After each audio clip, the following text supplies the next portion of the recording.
Hello, everyone. Welcome back to the sixth episode of the State of Science Fiction. I bet you're wondering, Britain, why wasn't there one in June? Well, I was really busy with summer class, so I didn't really have a lot of time to think about science fiction or really anything for that matter.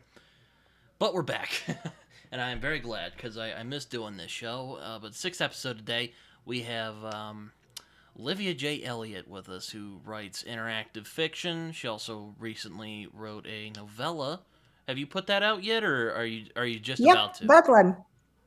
This one. Oh, It, very it good. released on July 16 and the ebook is free to my newsletter subscribers. So yeah. Oh, very good. All right. Well, yeah. She also runs a YouTube channel and she runs a podcast.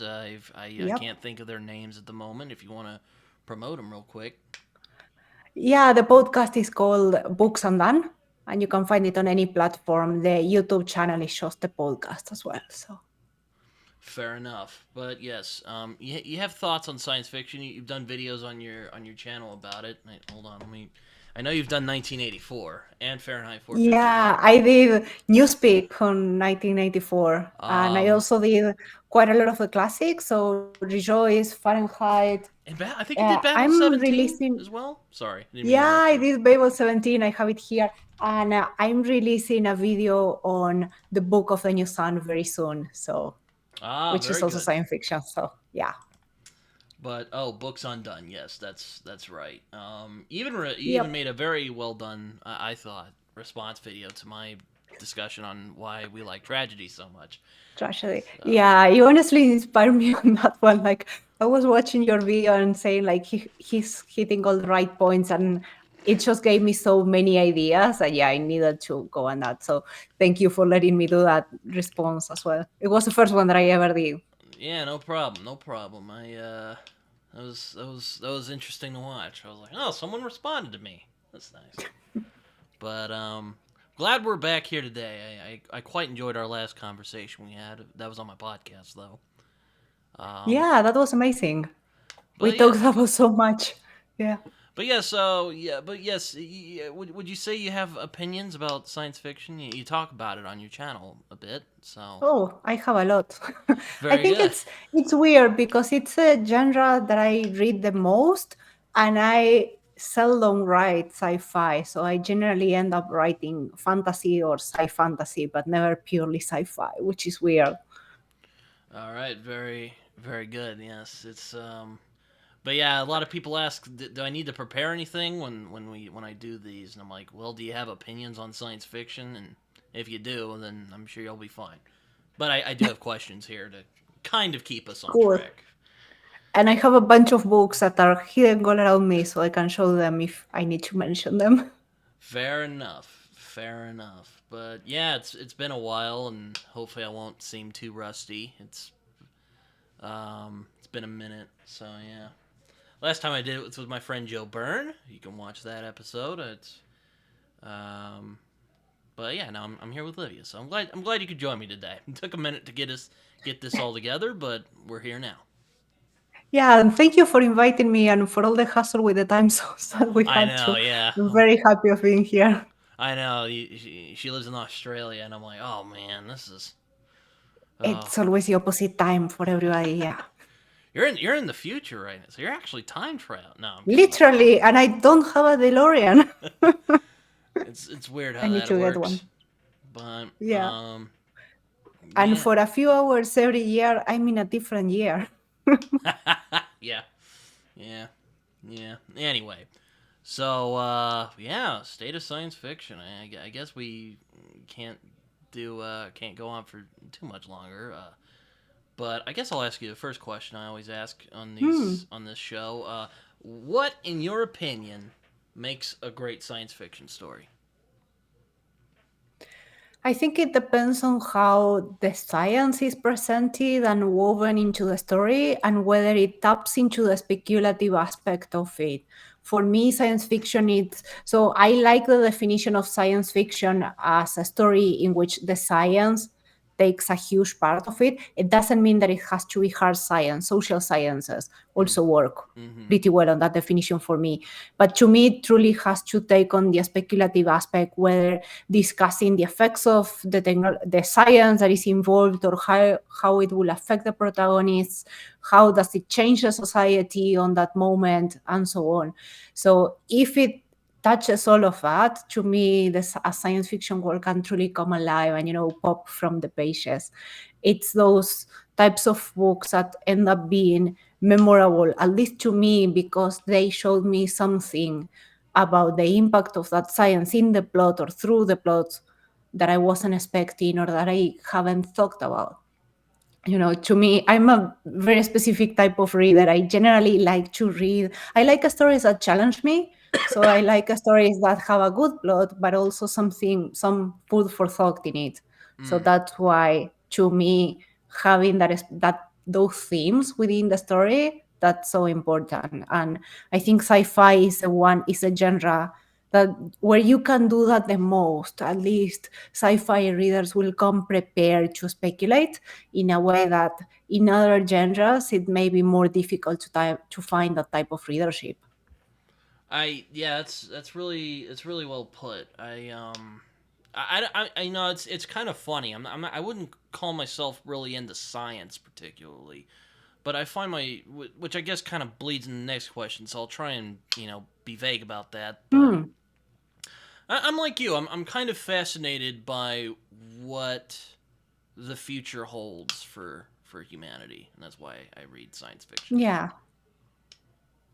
Yeah, it's not only about the future, it's in general, because you can have, let me see, I have a few here. So you can have things that, for example, Fahrenheit, Mm-hmm. it's set in a future that it doesn't look that different to our current times because it's very similar.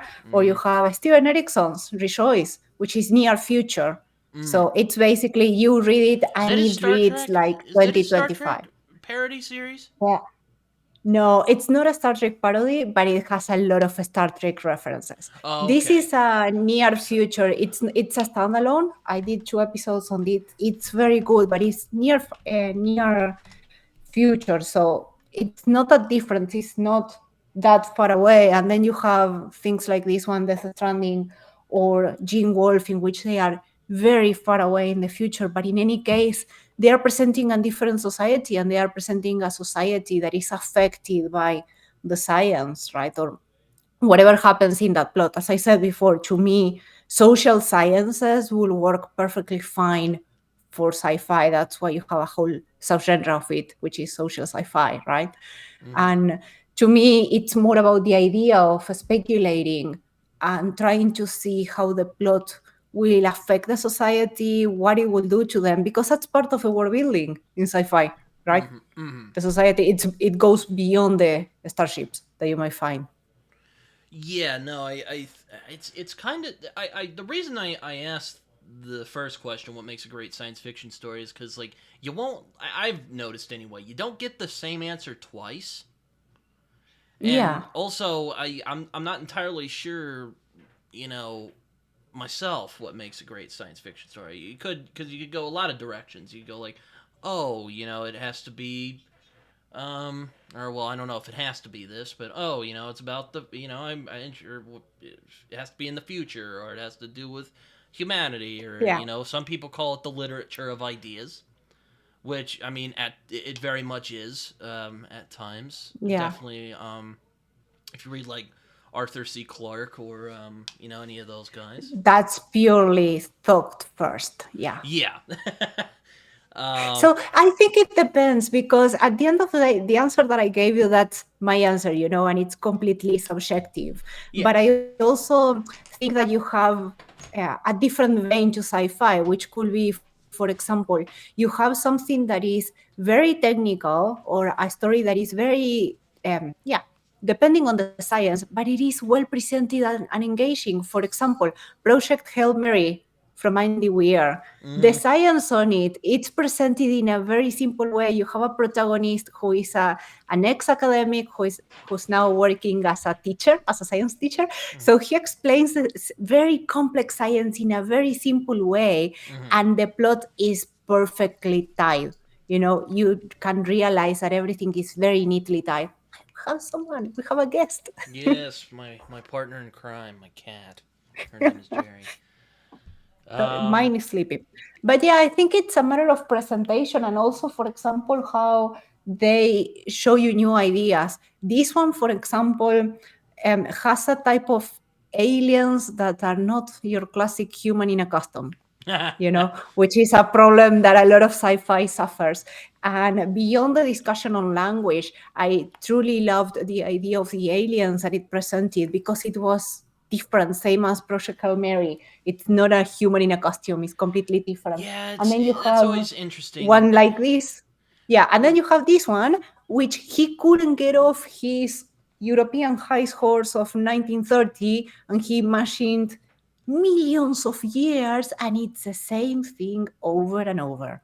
Yeah, the skill is amazing, but you can get to, I don't know, millions of years in the future, and they still don't manage to do technology. Instead of creating AI, they just create a big brain, literally. So it depends on, yeah, I don't read it. It's not. it's not good. That book's not good. We did a discussion in another podcast about it. We got some good ideas, but I think this one, Last and First Men, which actually inspired a lot of huge science fiction authors, like Arthur C. Clarke said that this was no book before or since has ever had such an impact on my imagination. And Arthur C. Clarke said that. But it's a book that suffers from being written in 1930. And Oh, that's a so is it problem. like is it just racist or is it just like the ideas He aren't that? touched every single problem, racial problem, everything. Like he was checking all the boxes. I kept reading and I was doing like, let's see what else he does. Yeah, Let's see I, how I low he remember can I go. read some H.G. Wells not too long ago. I don't Yeah, know if it you've read has some H.G. Wells. comments that are, Well, yeah. I mean, yeah, sure. There's definitely the kind of, for lack of a better word, Britishness in it that'll probably rub people the wrong way. Well, Uh, this one was written by a British in 1930, so he's very much imperialist. I think he doesn't realize that Africa exists beyond Egypt. Everything in Asia is just China, and he does some very annoying things. And we Latinos, we are just monkeys in this book, so it's very annoying to read. It's very annoying to read. And then you have, for example, Fahrenheit. I think that a lot of people tend to misinterpret um, Montag's wife as something sexist. I don't think it is. I think he was using the tropes of the era, of that period of time in which he wrote it. yeah. So those are two different things. When you read this type of books, the old sci-fi, I think you also need to, as a reader, put up in remember the time in which it was written and try to see where the author was going through or what they were trying Yeah, it's that's to funny. comment on. Yeah, that's funny you mentioned that. I was I was actually talking today with someone on my podcast, and we were talking about this thing. Like, it kind of bugs me when people we kind of judge people who were like 200 years ago with the standards we have today. Now, I know there's probably a lot of slippery slopes you could play with that, but it's like Yeah, I don't think it's always fair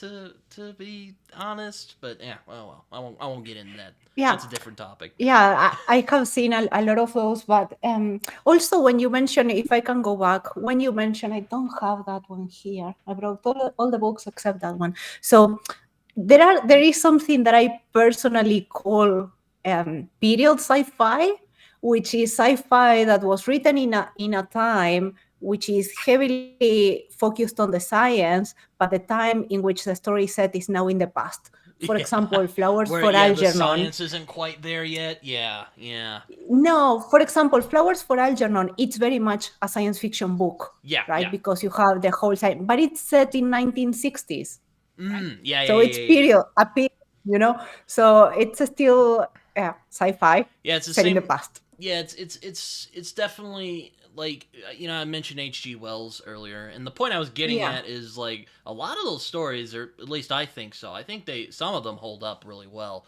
There's some like War of the Worlds where it's kind of like a journalist report. I don't really think it's that good, but though sadly I probably fell into the trap where it's the first one that kind of did it. So I've seen this before, so it's probably not gonna be yeah. like wow. But a lot of those still hold up. But yeah, I see what you mean though. H.G. Wells is very much a uh, Had some problems, well, yeah. I and mean, again, Britishness. We're yeah, it doesn't mean that it has that. How can I sure. say it? It's okay to acknowledge that it was written in a different era or a different He's with a different mindset, he's kind and of to like still Rudyard see the Kipling, problem. You know? really good Yeah, writer, but there's still that kind of imperialist British kind of thought process in that work. You can't yeah, really ignore it because it's so like it's very deeply into because that's kind of how it was back then. Like yeah, imperialism was just like a you know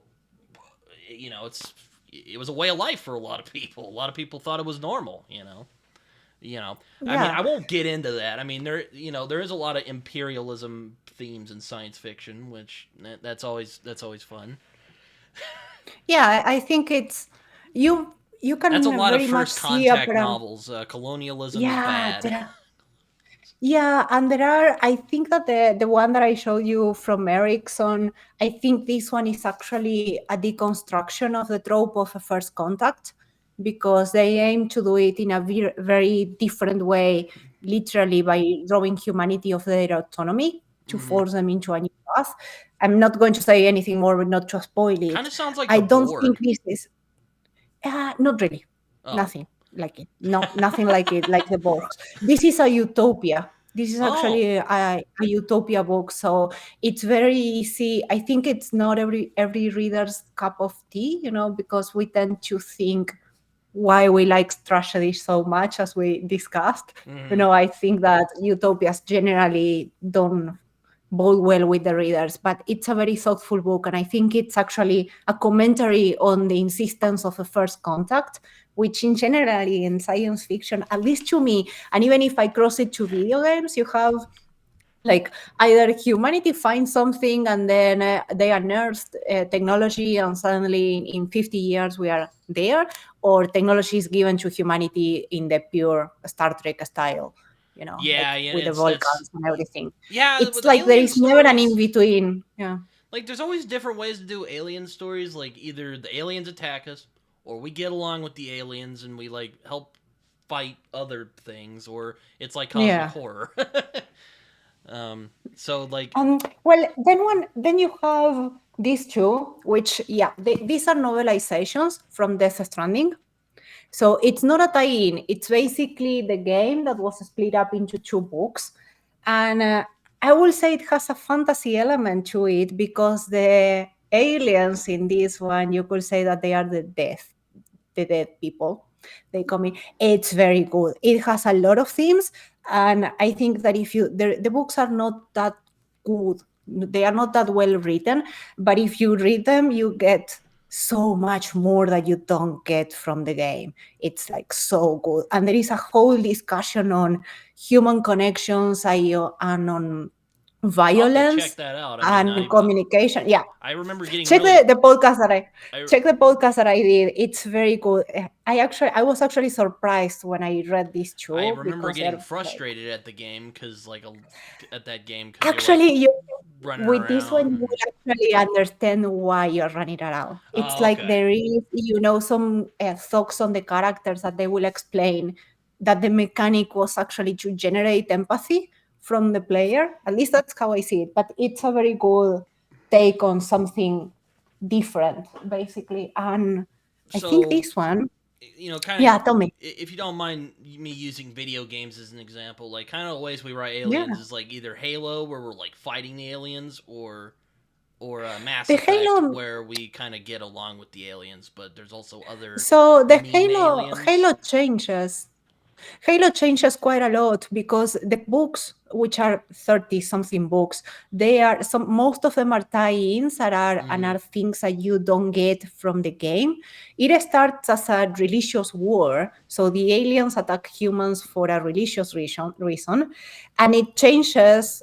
Eventually the war stops and it moves into something more like a Cold War Mm. between both factions, and there are some alliances between them, so the relationship truly changes, but it covers a huge period of time, right? And it doesn't mean that every alien is alive or thinking the same thing. They do have a problem of humans in a custom, at least most of them, but it's not in general. So you will find something different and different cultures and different themes within the aliens. Yeah, I will admit, So, sadly, I haven't read the novel tie-ins for Halo, but I've heard there's people who I know you hold them in high regard. it's my favorite sci-fi series. It's very political, very military. It's also how can I say it? Every book is something different. Some are more military, others are like a dirty war, others are more political secrets, or but everything is in the same setting, and it has you know it's weird because the more books that I read, everything ties up perfectly. It's amazing, and it feels like a very complex world that you have some stories that are literally 100,000 years in the past, like in the preceding civilization, and it's very cool in that case. It's also, I think it does speculate a lot with society, with humanity as a different society in Mm-hmm. that future. And I think it's also using the Covenant, which are the aliens, as a means to discuss some issues from current timeline humanity, you know? Uh-huh. As Yeah. science fiction often does. My friend Raph and I, who I had on the second episode of this show, Yeah. he often said, or he said in that episode, that science fiction is a very political genre. Which, I kind of push back a little bit, but I do agree there is a lot of Yeah. political. I mean, 1984. I mean, you could say Fahrenheit 451's pretty political. It's not really Yeah. it's not really fond of censorship.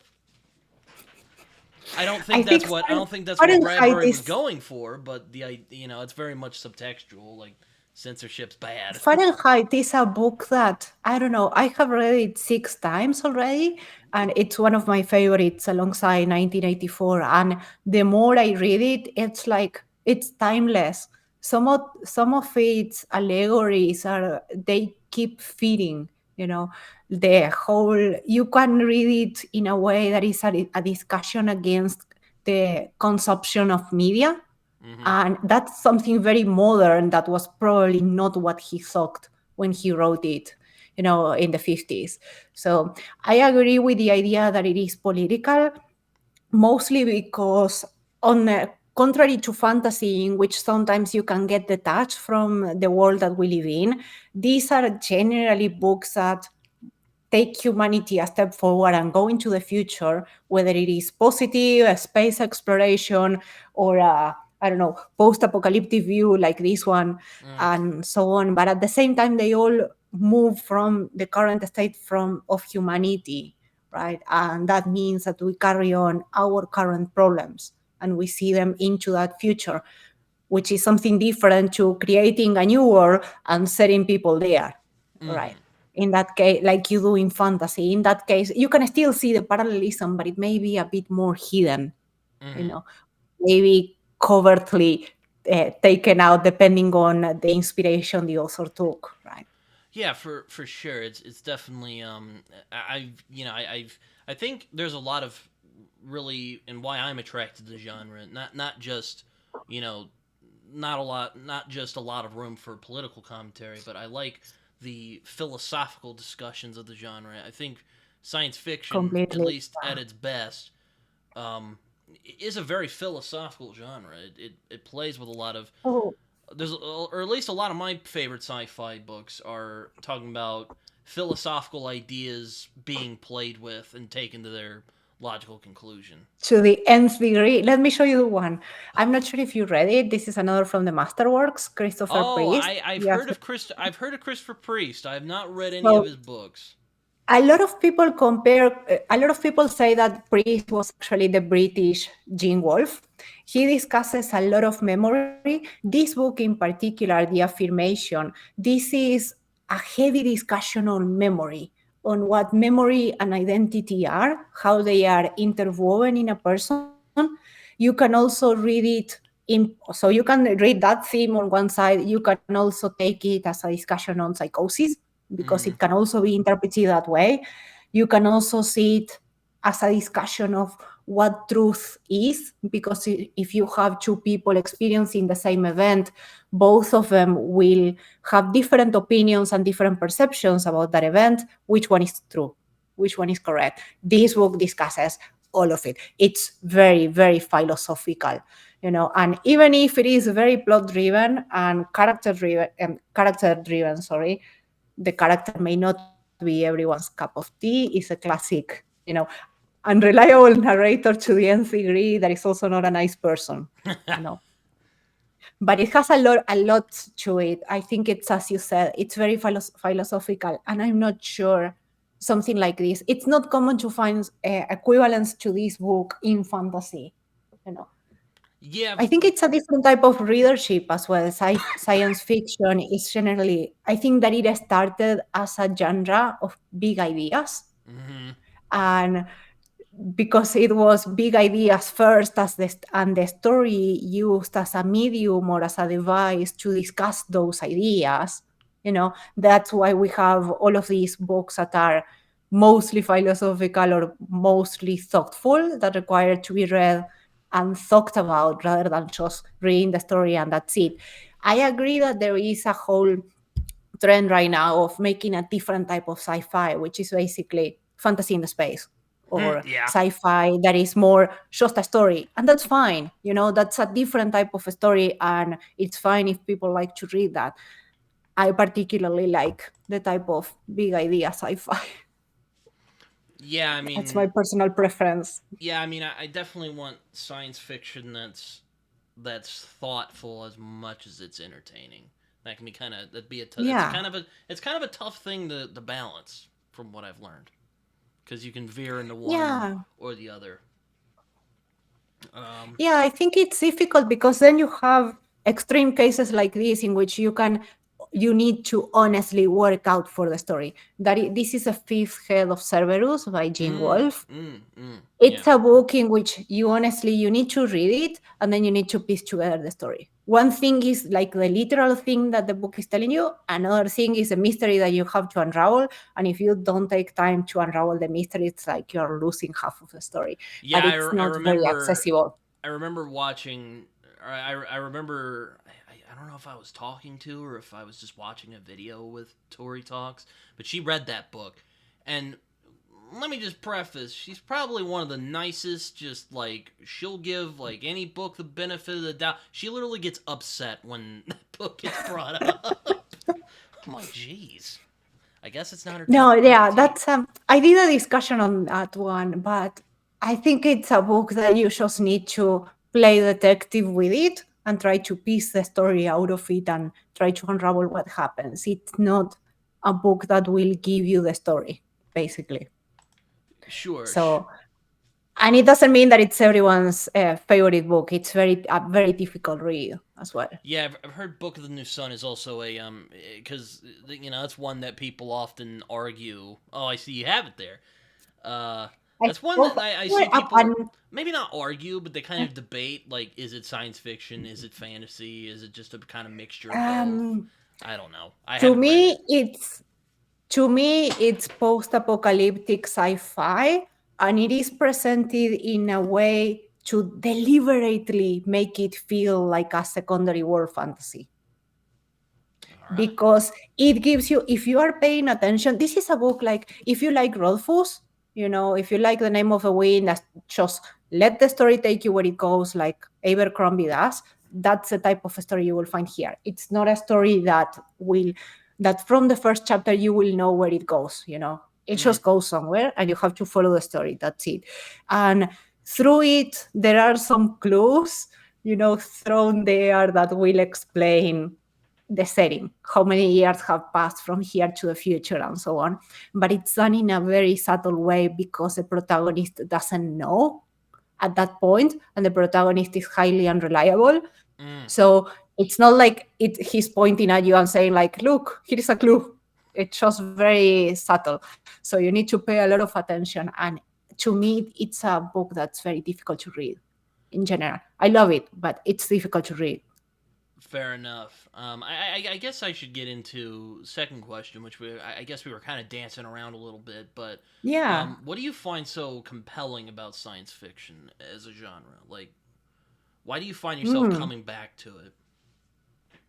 Because of the possibilities. I like the possibilities that it can show me. I am, in particular, I'm a novelty reader. So I like to read new things. If I read too many similar things, I get bored. It's completely subjective. And I I'm the think same that way, by so you're speaking to the choir here.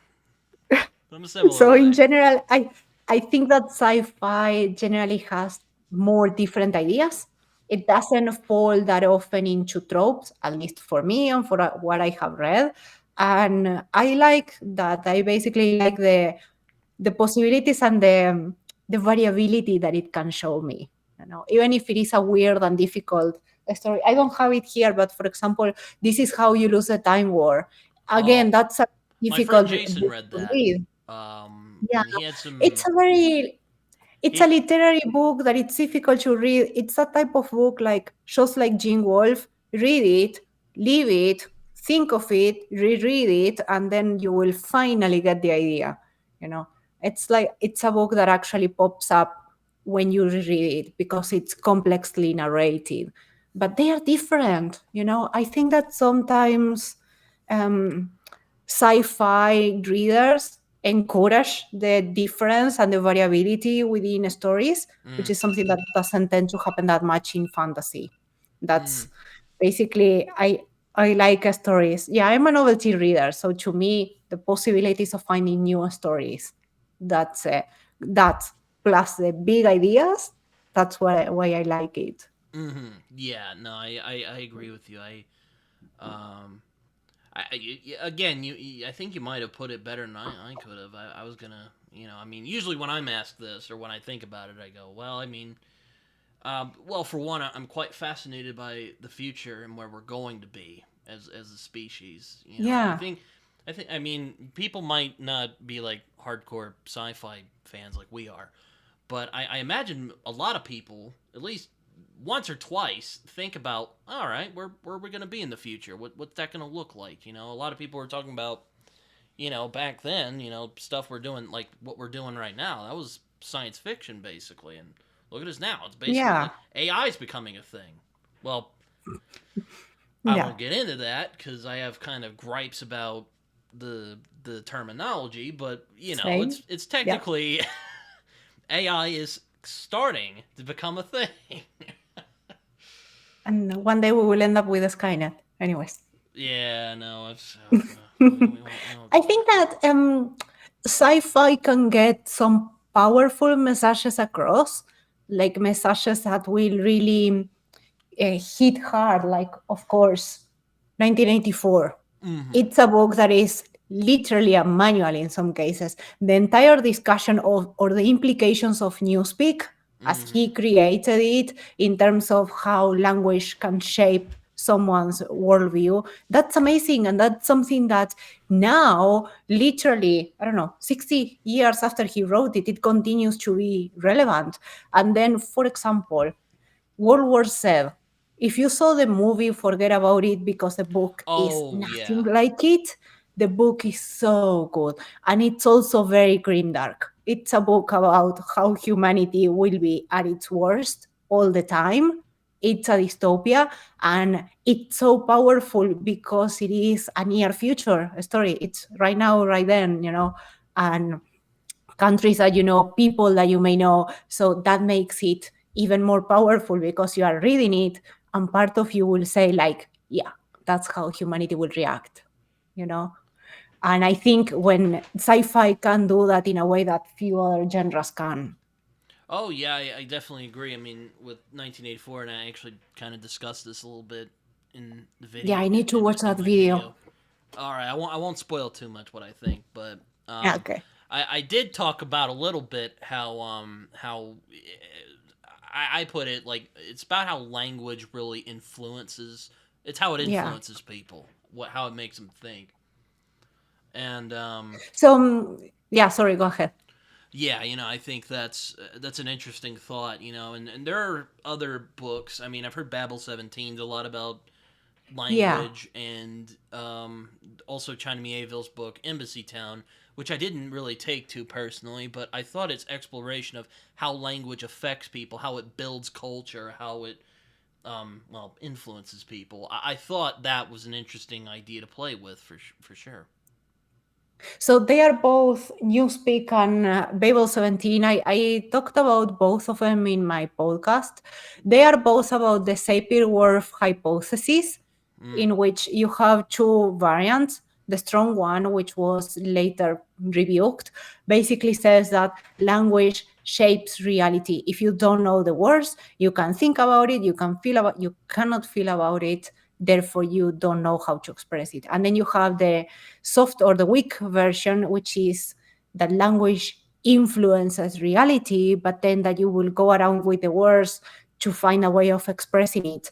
In 1984 and in Babel, you have at the same time a discussion on the strong version and how you can prevent, in one case, in through Newspeak, people from thinking about specific things, which is the thought crime, right? And then in Babel, you also have an entire discussion on the weaker side, which is how you try to explain the concepts when you are missing the words. If the words are the names for specific concepts and you don't share them, how you explain them. And if you lack the concept, how do you go about it? For example, there is a whole civilization in Babel that doesn't have the concept of home.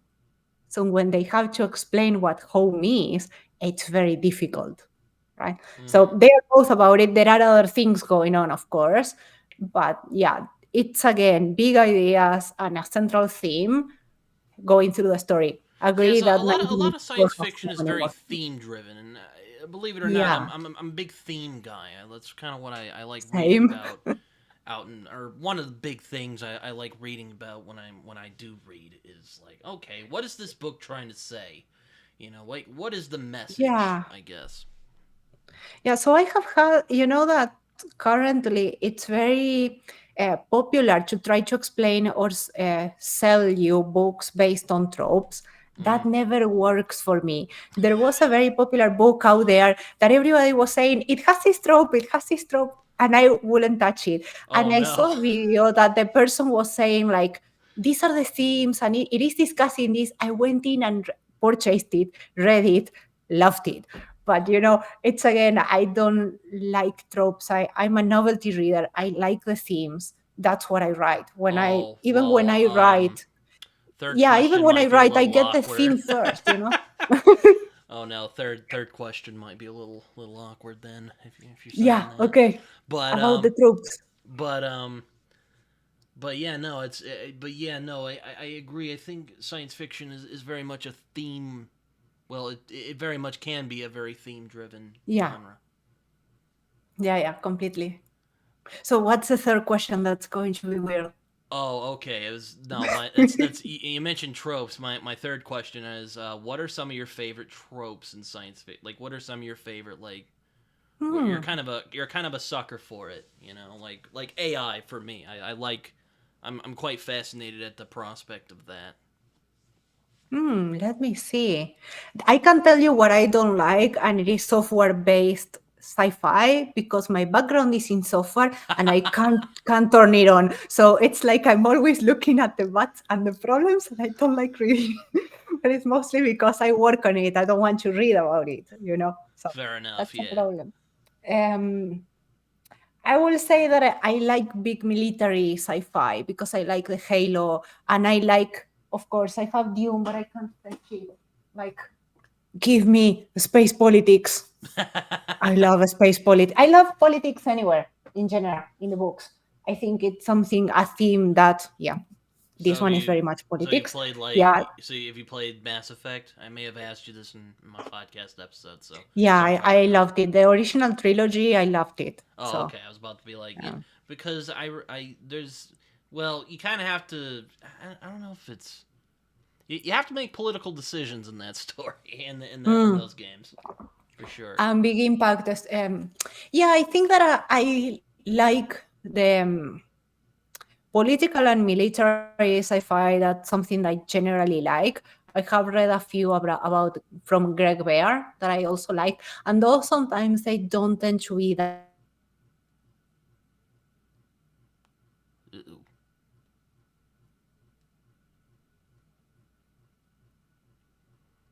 I like that. Uh-oh. Oh dear. We'll Oh. discuss about it. So if I can tell you a trope that is not a trope, my trope will be I like explicit themes and the stories. Could you repeat a little bit of that? My computer was just Yeah. kind of crapped out for a minute. I didn't Mm, catch all of it.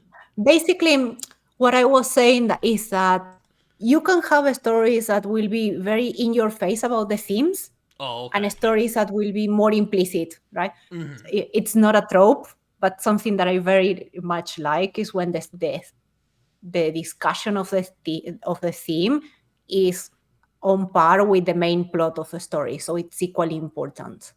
Yeah, That's something that I really like in sci-fi when you have that parity. yeah, I'm a similar way. I mean, not just with science fiction, but with just books in general. I like Yeah. a lot of Mm. I like when the theme and characterization and story kind of Takes a forefront. Yeah. yes come together nicely. Yeah, Those- I'm also, in terms of tropes, I'm not particularly picky about a setting. If it's near future or far future, I will generally just pick it and read it. When I read sci fi, that's, I think, also because of how I read sci fi. When I pick these books, especially the old ones that I show you, it's like I try to put up my expectations aside. I Mm, try to go through the book and just let the book show me what they wanted to write and show me the story without me judging it. Of course, things like the Olaf Stapleton, this one, it was so racist that I just couldn't. I honestly couldn't. It was more than I could take. But I generally try. And I think that also changes my enjoyment of the story because I try to, it's well, not perfect, of I course I can't, but it allows me to try to see what the author tried to tell me, and if I like that, then that's it. I like the book. well, I was gonna say, if racism's a berserk button for you, I probably wouldn't read like H.P. Lovecraft because I actually read it. My problem with Lovecraft is that I read it in Spanish, oh, translated, and I think it was a bit toned down when I read some new things in English. I think much was lost in the translation. There are a few authors that are very different when translated, mm, Tolkien being one of those. But yeah, yeah, I wouldn't be surprised. He has a very uh, yeah, what's the word? I don't want to the say use of the words is very specific, and I think when you translate, antiquarian, you may lose that. Yeah. maybe. What's another word? Old fashioned, we'll say. It's very Yeah, specific. as well. Yeah, it's Like you very said. specific, but for Lovecraft, I think first I was too young because it was at least 2 decades ago, roughly. And second, I read it translated, and when I reread, I noticed that it was very different. Mm. The original was very different. So something may have been lost there, and I need to reread between the pass of time and the translation. Yeah.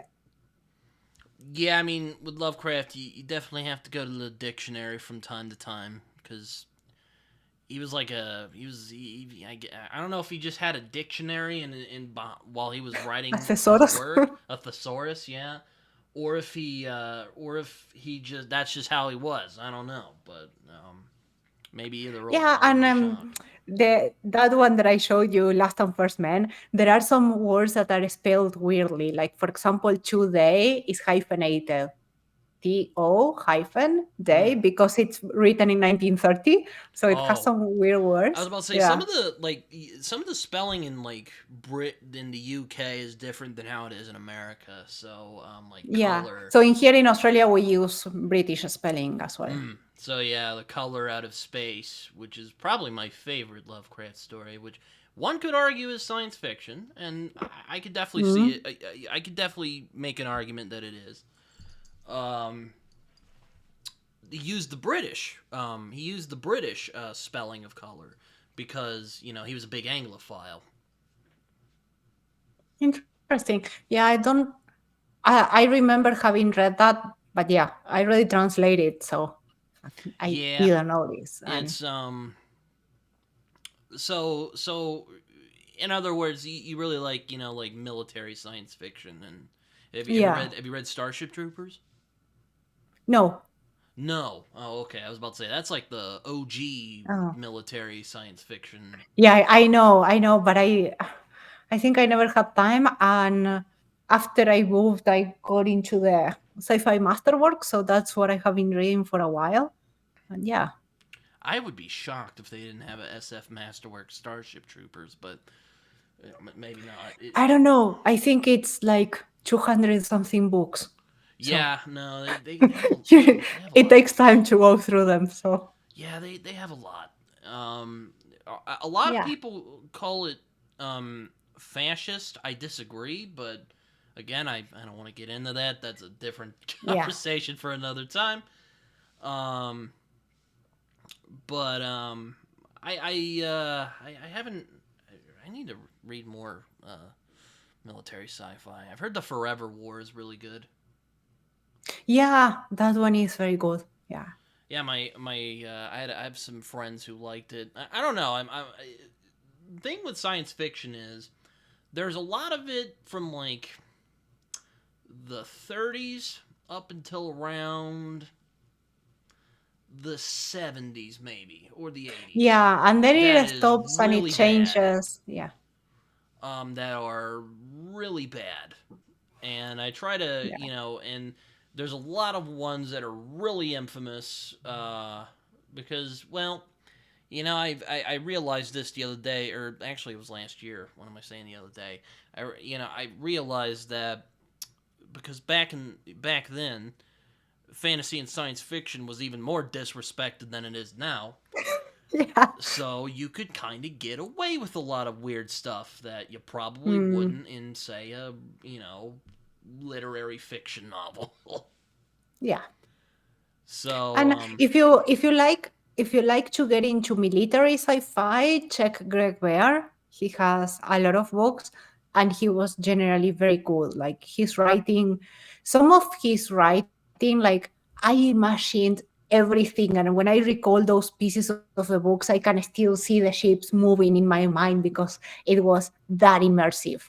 Like his way of describing battles and things, he's very good. It's not a fancy prose. You don't go expecting that, but he was very good in didn't general. he didn't he Like do nice stories. And didn't he do hmm? City at the End of the World? I think I have that book.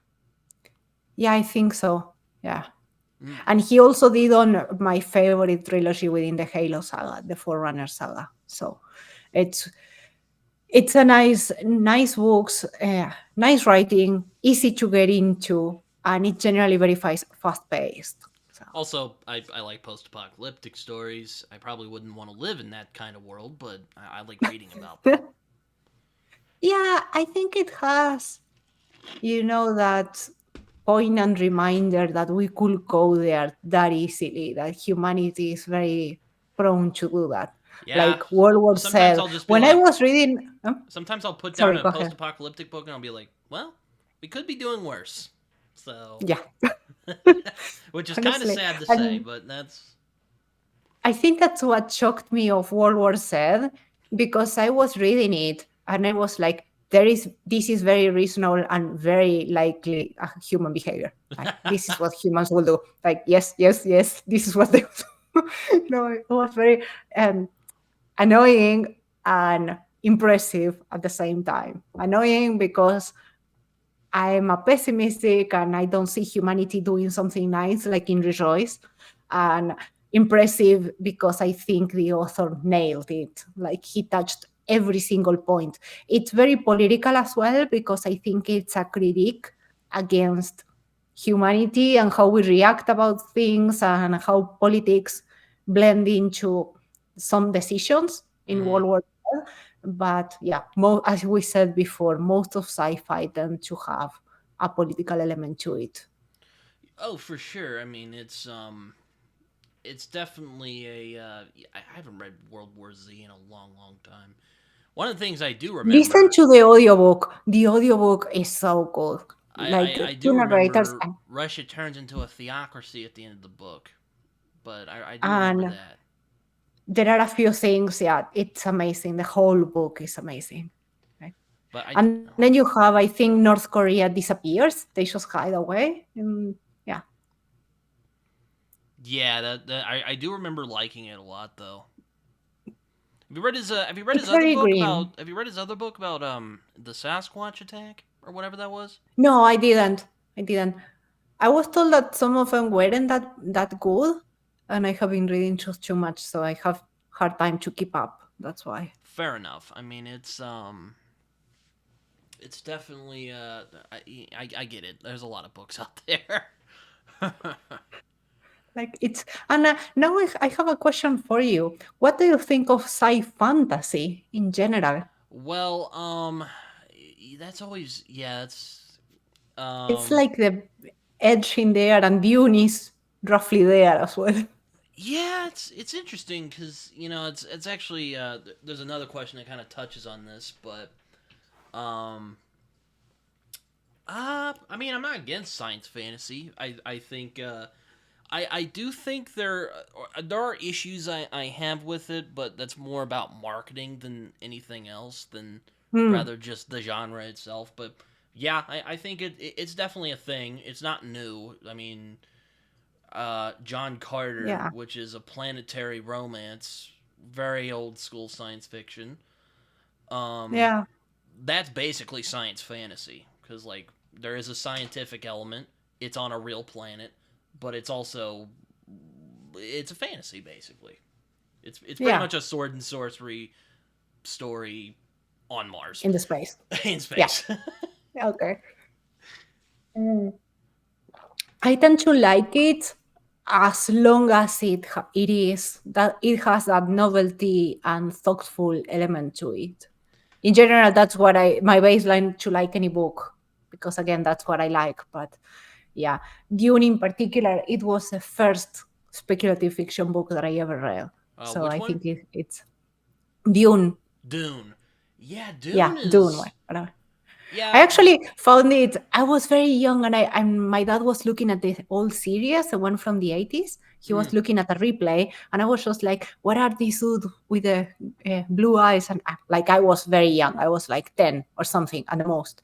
And he gave me the book, the first one, of course, in a translation because he had the Spanish version, and I read it and loved it. And that was the first sci-fi fantasy that I ever read. So then I reread it after. So. yeah, Dune is a yeah. It's interesting. It's very It much gets fantasy, yeah, yeah. That's one in I'm some like, aspects God, is to it it. science fiction? Is it fantasy? I definitely could get. I think someone could get away with calling it science fantasy because it's very much in that like it's very much Yeah, it's planetary in the in romance between. Yeah, it's in the in while between. also I think deconstructing it, planetary romance. yeah, and it's also heavily themed because you have a lot of themes about politics and what a society or a group is able to do. But you also have a constant discussion on the problems of messianic figures, Mm-hmm. right? So it's also very much theme centric. Yeah, or how people use religion for Yeah, their exactly. own ends, and yeah, fun stuff like And that. so on. Yep. Yeah, no, I would agree. I do think there's a lot of really interesting thematic material in Dune. It's kind of interesting. I didn't really take to the book, but I thought the themes were really interesting though. I'm like, there was like better Yeah. characterization, I think I would really enjoy this book. Though I know It's there's probably weirdly though written in some places. Yeah, though and it there's probably gets going to be some esoterical. people who are going to be like, "Man, the characters are great." I mean, I'm glad you think that. I didn't really get much out of it, but all right, you know. Yeah. I No. think it depends because in some cases, for example, this one, the Gene Wolfe, the fifth head of Cerberus, it's actually three novellas, right? That are three stories. The story in the middle, I don't think it was written with the goal of making the character relatable at all. Mm, It's written in a way that was purposefully uh, and carefully planned for the character to feel otherworldly or alien. And mm. I think it's a purpose of it. That's one thing. Another thing is when the character is poorly written. That's a different situation, Yeah, I right? mean, characterization in science fiction is always kind of a interesting thing because In science some cases, they fiction, can just throw characters out of a window for the sake of the theme, yeah, especially or in the old big concept. ideas. Yeah, Yeah, yeah, yeah, we were talking about. It's called the literature of ideas earlier, and for good reason. yeah. And in other cases, you have some sci-fi that is extremely character-driven, like Flowers for Algernon. Yeah, That's purely character-driven, or or Fahrenheit. Yeah, Ray Bradbury, or yeah. Gene um, Wolfe, I think like a Book of the New Sun, it's purely character driven, even if the Severian, which is the main character, is extremely unreliable. But it is character driven. It doesn't mean that it is as common as it is in fantasy. You know, in fantasy, it's almost like a must that it must be character driven. In sci-fi, you can get away with a, or at least the old sci-fi could get away with a more plot-centric or plot-driven story. mm-hmm. Yeah, I mean that's kind of the thing with people like Heinlein or Asimov or Clark. A lot of their books are really conceptually good. I mean, you don't read them for the characters though, or well, for the most part. I think Heinlein was better with characters than Clark. Yeah.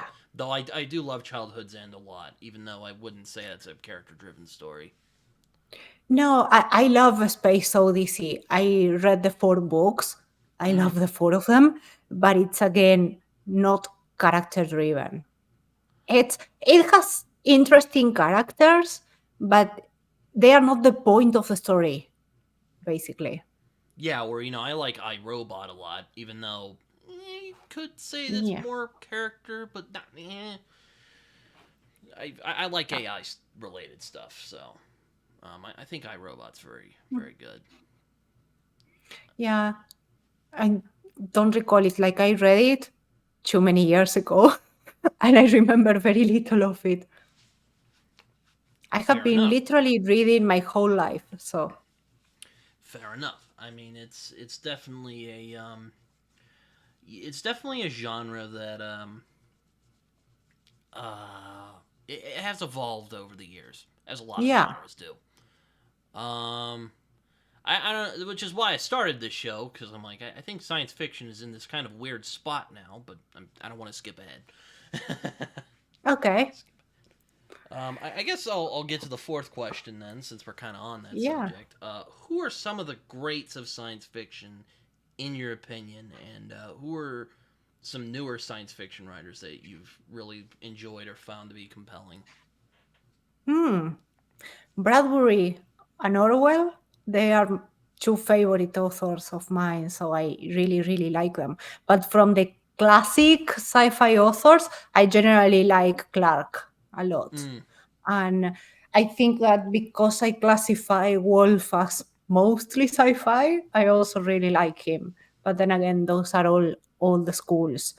From newer school, from the newer sci-fi books, I honestly haven't read that much, and that's in part because I don't like where the genre is going. There are some exceptions, and I don't have time to read them. Honestly, that's fair. I really like Stephen Erickson. The sci-fi from Stephen Erickson, I really liked it, and I thought it was unique but it's not for every reader, so it's not a recommendation that I will do likely. And I also liked, I can't, the authors from This Is How You Lose a Time War. I Oh, really like yeah. that book, but I haven't read anything else from them in general. Oh, So I mean, I haven't read that book, but well, it's very literary. It's very literary. So it's I've a heard it's book that, very yeah, and it's a novella. experimental. So, yeah. My recommendation is read it, think about it, reread it, then you will perhaps get it because it's very complex and you have, because it is about time, Mm. you need to have the whole picture so that you can understand the Yeah, references yeah, back and time forth. travel. Yeah, no, Yeah, that's one of the tropes of science fiction where I'm really picky it's about it very common. Yeah. because it gets complicated really quickly if you don't know what you're doing. Yeah. And it's very easy to mess up, especially or with if the you're Shane Carruth, pseudoscience involved. Yeah. or if you're Also. And Shane then you Carruth, have the, or if you're Shane Carruth and you're just like, let's go with the craziness. Why not? that's it. I don't The know if you've ever butterfly effect. I don't know if you've ever seen I don't know if you've ever seen Primer, but um No. oh well I was about to say probably the most realistic time travel film I've ever seen. So Interesting. So, from newer authors, I read Project Hail Mary and I really liked it, but I haven't read anything else from him. And I read a bit about from Blake Crouch, the mm, author of Dark Matter and all of those. I also really liked it, but I didn't have time to finish the book. So I haven't read too many books from those authors, and that it's difficult to recommend yeah, because sometimes you can like one book but not the others, and yeah, I it's could be difficult. making assumptions because I can be real picky about sci-fi. Um, Yeah. Given that when you're kind of an aficionado, you kind of that kind of happens. But I kind of put Crouch from what I've heard about him because I haven't read him yet. Put him in that kind of I call Mm. it popcorn science fiction where it's kind of like adventure with like Yeah. light sci-fi elements. Yeah, it Kind could of like be. Michael Crichton. I don't know if you've ever read Michael Crichton, but No, not sure how you will describe popcorn in that case because popcorn will be like a page turner in that case. Yeah, not sure. It does have. I think it's lighter on the science and more heavy on the speculative element rather than on the science. But at the end of the day, thinking and speculating, it's also sciencey. You could well, think I'm it's more yeah. philosophy. Well, yeah, that's the thing. I like more speculative rather than like, oh, is this scientifically realistic? Because I don't care about that. I'm not a So scientist. that's what Andy Weir has that. Yeah, Everything no, is very scientifically correct, but it is presented in a funny, light-hearted way. I would And agree. it's so, yeah. I think Weir is definitely. I've only read The Martian from him, so I haven't read anything else from him. But I do think that he takes that sort of old from the like classic science fiction of like Clarke and Asimov Yeah. and modernizes it and makes it where like more accessible to people. Yeah, read Project Hail Mary. It's very good, and it has, you know, uh, it's difficult to explain why I like it without being spoilery. It's basically it has some unique elements to it, and they are very well presented, but it's also very well tied up. Like everything in the book ties up very neatly, and that was very nice to read because when I was reading and I had like, wait, he's not thinking about this, the character will think about it. It's very well timed and well presented. Mm. And the character is very funny. If you can listen to the audiobook, it's so good. It's amazing. Yeah. Yeah, it's yeah, that's I'm definitely hoping to pick that up at some point. I don't know when I'll do that though cuz you know, so many other books out there. I mean, That's a problem. I I keep know. having Yeah, right. books. Yeah, I right. keep having books. Yeah. Really, Mm. there's definitely ones I would like to try out, but that again, that's I don't want to jump ahead. Okay. Some of the That's greats fine. I often talk about. I'm big. I really like Philip K. Dick a lot. I actually just read Ubik not too long ago Yeah. with my friend. I need to read Ubik. I read The Androids, Dream of Sheep, and I That's a want really to good read The one. Martian. Yeah, I'm going to read The Martian Time Sleep next week, probably for a discussion. I Oh, generally like his themes. Like the whole discussion on empathy mm-hmm. in Do Androids, it's very good. Yeah, I mean, one Yeah. of the things I really like about I remember John W. Campbell, who is the editor, who was the editor of Analog, I think. Yeah. He also is known for he also wrote the story that The Thing is based on, which is my favorite horror film of all time. But also he discovered like Asimov and Heinlein and Clark. Um, but he often said that good science fiction should make the mundane magical and the magical mundane. And Philip K. Dick takes that in just the nth degree. Yeah, exactly. And that's really what I like about him. And as weird and crazy as he can be, like a lot of his characters are just like weird, slightly weird, but mostly like normal people who just get caught up in these weird situations. Yeah, and I think that also brings the speculative element closer, Mm-hmm. because one feels closer to the reality of these quote unquote common characters that you have on Dick's fiction. And that's something that is not often found, because if you go to sci fi that is so far fetched in a future so far away, that's very difficult to see them as a continuation of current times. That generates a division and makes it difficult for the reader to take the story personally. I think Mm-hmm. in Phillips K. Dick's novels, he always manages to make it very personal to the reader. Mm-hmm. Very, I'm hesitant to say relatable Though, because I have a thing against now relatability. while I But will yeah, admit he can get a little bit on the like navel gazy rambly. He can be a little navel yeah, gazy at times, but he's really good. yeah, Though he's yeah. one He I is. often say to read in stages because like don't jump in with like a Scanner Darkly. You'll probably get lost. You'll probably be like, what? Why is this guy so well liked? Like Hmm. I was talking to someone the other day about Do Androids Dream of Electric Sheep. I'm like, yeah, it's probably a really. I need to make a video about that, about where you should start with Philip K. Dick, because a lot of people are always like, By the way, since we are talking about sci-fi, did you ever read Carl Sagan's Contact? yes, a long time ago. I remember thinking I remember thinking it was one of those like the concept was a lot cooler than the actual execution of the story, but I remember thinking it was fine. It was interesting. Yeah, I don't. I read it when I was like very young, and of course I read it translated back then. I had really liked it. It was near the time that the movie came out, the movie with Jodie Foster, and yeah, to me, I think it was um, one of my introductions to the more science-heavy sci-fi Mm-hmm. as well.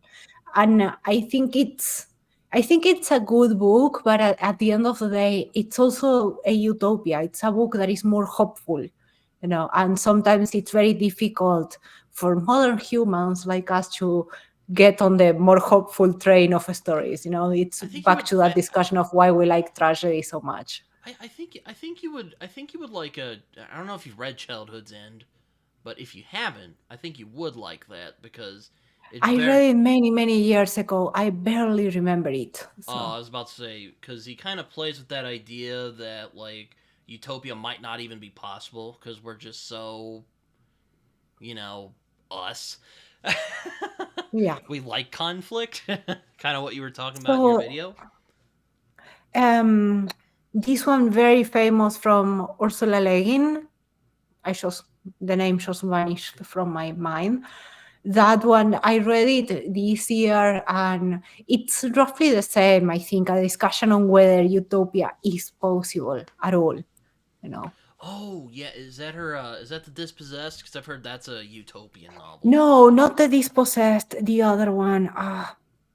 Let me. When I remember the name, I will let you know. I just Oh, go okay. away. I mean, a newer one I thought was really interesting, and I say is the best science fiction writer living today. Fight me. Is Jeff Vandermeer. I have his Southern Reach trilogy right here. I don't. I need to get into it, but I Oh. honestly haven't had time. You recommended me that trilogy before in the last time we chat. Yeah. I Yeah. really need to get into it. It is. I mean, I'll admit I like his other book, Born, even more. But I think the Southern Reach trilogy is really fascinating because he combines science fiction, espionage fiction, and like cosmic horror in a really fascinating way that I don't see a lot of other science fiction writers doing. Though, you know. Interesting. Yeah. Yeah, sometimes I think that's the other point. Sci-fi sometimes it's more prone to cross the barrier between genres or to blend genres Mm-hmm. in a rather than others. Like for example, in fantasy, I think only after Brandon Sanderson did, I may be wrong, but after that we have seen a bit more of fantasy mysteries. Mm. But before that, it was very difficult for fantasy to blend in with other genres. I think sci-fi tends to do that. Sometimes you can find those mixes more frequently than you do in other genres. Yeah, I also thought M. John Harrison's Light was really interesting. I thought that was a Yeah, I think you would like that a lot. I'm curious what you would think of that because I don't know if I fully understood it, but I thought it was really fascinating. yeah. Um, I'm the ones that I have lined up to read right now are Walking in Glass by Ian Banks and The Martian Time Sleep. So those are the two that I'm getting yeah, I into need to soon. read Ian Banks. A lot of people are like, "Oh man, you should read The Culture," and I'm like, I know. I don't know where. I mean, I don't know. Well, someday. I had It's on my a I had someday a list. friend DM me. A friend DM'd me and told me like, "Walking in Glass is Cerebral. You are going to love it. Here you have a copy," and that's it. So I need to read But it. yeah, I mean, it sounds like the science fiction I would like. You know, very like really thematically rich and Yeah, you know, all that fun stuff. Apparently, it's in the far future. I don't know, but I yeah. don't know if you've ever watched Damien Walter, but he recently made a pretty big video No, about that, about the no, no. I culture. haven't. Um, he would be one I'd love to talk to on here. I don't know if he'd see. I don't know if he'd see this though, but You just have to reach out and ask them. yeah, yeah, that often works out. But there's some other sci-fi authors I like. Well, Heinlein. I have a soft spot for Heinlein. I think he's unfairly maligned in some ways because people read stuff like Starship Troopers and think, oh, he wrote about this and talked about it in an honest way, not just demonizing it or saying it's a good thing. That must mean he supports it, you know, and it's like, not really, no. H.G. Yeah, Wells, if you really want to go back, I think he holds up well, even though there's some, issues there. Yeah, again, yeah, British guy from the 19th century. You can imagine there's problems there. But I think yeah. stuff like The Time Machine and The Invisible Man are really good. I still need to read The Island of Dr. Moreau because I've heard that one's really good. Yeah, Um, that one I didn't read. I read the War of the Worlds and Invisible Man. Yeah. Good places to go. I mean, though, admittedly, I'm not as fond of War of the Worlds. Though I remember when I was a kid, I watched this kind of stop motion animation, and it was someone doing a radio drama, and it was basically them describing the Martians attacking. I remember that. Yeah, It's really good. I remember really being entranced by that when I was a kid. um, that's cool. but oh, who else? I really like Orcs and Crake Mm. from Margaret Mm. Atwood. I'm not quite as fond of um, uh, The Handmaid's Tale, though I want to Mm. read that again because I don't know if my opinions would change once I read it again, but we'll see I someday. think so. Like there are books, for example, 1984. I read it in different moments of my life, and it always gave me something different simply because I was different, you know, because I had grown up, I had different opinions. I think that these books that are highly thematic, they can change over time because we, the readers, we change over time. So if you read it, you probably will get something different out of it. Maybe, yeah. Though I mean, I remember my issues There are being others that you want. So yeah. sure, yeah. I mean, I might need to read Dune again because well, I read that during COVID, and I was having a hard time during that period of my life. So yeah, but Mm. but also I was just like, what? Okay, I don't know what the fuss is. I mean, there's a Yeah, lot to it be can get impressed by. weird. I'm not gonna pretend that I'm just like this sucks, you know. But it's Yeah, but it can get weird. Dune can get weird. So oh man, I hear he. I mean, yeah, he gets high, he gets like high on the spice and like takes over. If I remember yeah. right, that's what happens at the end. And then I hear Hmm. in the second book he commits genocide, which you know that's fun. It has some interesting themes, and then you have to read the fourth one, and you will find out that there are some even weirder things. But yeah, I heard that like one of his ancestors is like a worm man. I'm trying not to spoil, but you are spoiling Oh, it. Yeah. okay, sorry. All right, that's. But yeah, it's oh god, what's Which one? I really need to, you know, when I do these shows, I'm often like, man, I really need to catch up on sci-fi because, um, though I did read Ubik this year, and I thought it was good. I don't know if it's one of my Oh, favorite PKD things, but it's really good. It's classic. Just you know, starts out where you're like, okay, and then it just gets weirder from there. awesome. Yeah. That's I another need thing. to read Hyperion as well. I like Huh? weird off the wall sci-fi, like where it's just you know. Yeah, I also like that. And I'm also guilty of liking the themes more than the story at some points. For sure, So yeah. I mean, that also, definitely, if yeah. something like a childhood end comes into the equation, I would definitely say that I think the themes are much more what I appreciate um, than like the characters of the story, because like the characters are more. Yeah. Because that again, it kind of goes back to why science fiction is kind of interesting, but also kind of makes it frustrating, at least for me sometimes. Is like a good idea or an interesting concept can really carry a sci-fi story. Yeah.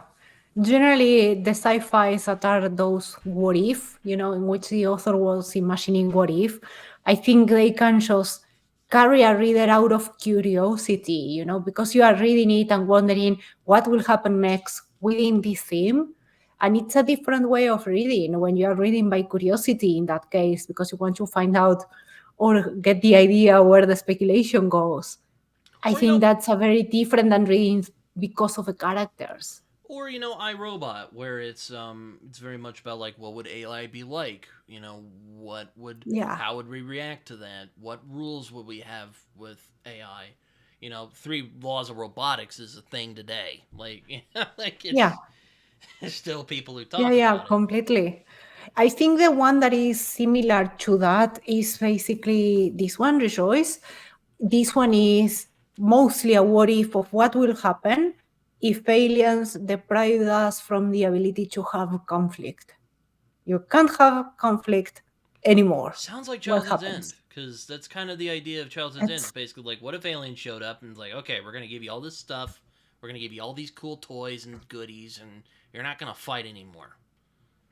It has a thing like that, but this one takes it to the nth degree because it's not only a rule, it's like humanity is actually limited and prevented from committing any violence except against the self. Yeah, So no, it, and it's a very interesting take, but is that actually sounds up my a alley. thought Then experiment. Yeah, this is actually, a thought experiment. It's just the author wondering what will happen in this situation and making a book out of it. no, Right? that And sounds up my alley. Unless though, yeah, I am thinking of reading Malazan. I'm starting Malazan, but that's next year. it's not Malazan in the space. Oh, Nothing I like know. it. So, I yeah. imagine not, but are you sure that's not a Star Trek one? Because like I know No, it's not no, no, no, like it's not. I know it's not That's like that one. not mean like literally The Star Trek, but I've heard he did like a Star Trek parody book. No, the Star Trek parody, if I'm correct, is Willful Child, something like that. It's a trilogy. This one is a standalone. It's not the Oh, same. okay, It's okay. not about a space travel at all either. It does have a lot of references to Star Trek because he loves it, but it's not the same. Yeah, no, Mm. it's. Yeah, that sounds about right. If anyone knows, if anyone's gotten this far in the video and know what I'm talking about, his Star Trek parody, affectionate parody books, let me know in the comments. It's the one that I told you, Willful Child, Willful Child. Wrath of Okay. Betty, and the Search for a Spark, which Oh, okay. sounds like the third movie. Yeah, yeah, yeah. Um, you kind of alluded to this earlier, but I'll get to the next two questions anyway. Yeah. Or you were kind of mentioning this earlier. You kind of alluded to this, but are there any worries about where the science fiction genre is headed? And are there gripes that you have with the genre that you would like to see improved? So, where it is headed, I like that there has been kind of like a renaissance Mm, of sci-fi in general, but I think it's also moving to be more of fantasy in space. You know, mm. stories that are less thoughtful, less theme driven as they were originally, and more just an epic in space. Which again, it's fine because readers comes in every color and we all like different things. It just I don't like it because it's not what I like to read, you know. And also, albeit there are good books or books that are it's not good books that are more thoughtful being published, they generally don't reach out popularity, and that bothers me. But in general, i I think that, yeah, it's also because it could be because, as Bradbury discusses in Fahrenheit, we tend to like media that is more rapidly consumed and books that are more thoughtful. They are generally not easy reads, and you have to spend more time reading them. It's also more difficult to shoehorn them into tropes. And currently, all marketing about books is about tropes, right? So I think there are several issues there about why some books may be out there or being talked more. It doesn't mean that they are selling more because sometimes you may see something all over TikTok and it may not be selling that much. You know, it may be just creative. So I think there are two. That is one thing. And on the other side, we are seeing new authors, like, for example, Ada Palmer, writing very thoughtful, elaborate sci fi in I the still style of need to Jean read her. Wolfe. Dang it! My friend Raph is telling me to go read her. I I, need to. I need to read her because she wrote, so these two editions, these editions in particular, have her forward Mm. from King Wolf, and it's just amazing. I really want to get into True Like the Lightning because of what she wrote here. But I think that you also have that type of sci-fi right now. It's just not being talked that much, you know. As Yeah. I said, we like the epic, or we as a society are moving to liking the epic, the fast-paced, the easy to consume media, and those sci-fi books that are theme first, thought experiments, and so on, they are more difficult to get through because you need to read them slowly and thoughtfully to get an idea of what the writer was trying to tell you. Right? Yeah. So No. that will, I. that everything is being cajoled or shoehorned into the idea of fast-paced, character-driven, and this is, and put up the themes to the side. And yeah, as a character who likes novelty and themes, that annoys me. But again, it's personal, so Yeah, no, I mean, I mean, you're really, I agree with you, and I'll keep it short. I agree with you. Um, yeah, that's actually kind of why I started this show because I'm like, I don't see a lot of people talking about like science fiction and like what it is, and I mean, I'm not trying to do like a history of science fiction. There's like books about that, and there's even a show that I yeah. watched a while ago about that. So you mean you can watch those.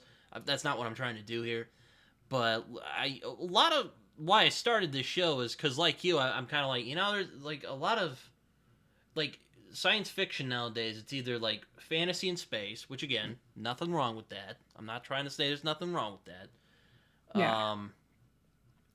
But again, I think a lot of that has to go with marketing because, like, I noticed like I don't know if Yeah. if heard of I don't know if you've heard of Christopher Rocchio's Yeah, I sunnier have books. it. It's 7 books. I cannot get into a long series right now. That's my problem. No, I mean Otherwise, I would have I'm picked it not telling you to already. read them. I haven't read any of them Uh, myself, but just the okay. marketing for it kind of seems it almost seems indistinguishable from fantasy, which okay, nothing wrong with that, but like I feel like science fiction there's a different identity. I feel like its identity is sort of at stake. And kind of like you, Yeah. I'm kind of worried that these more thoughtful um not necessarily theme driven, but more thoughtful science fiction stories aren't being written, and if they are being written, not a lot of people are um, reading them. Yeah, or at least talking about them. And also, when you speak about marketing in there, it's like I have so everything right now is marketed on the A meets B, and I have so many Yeah, troubles with it. Like they will do A meets B, and I just stare at the phrase and I don't get it.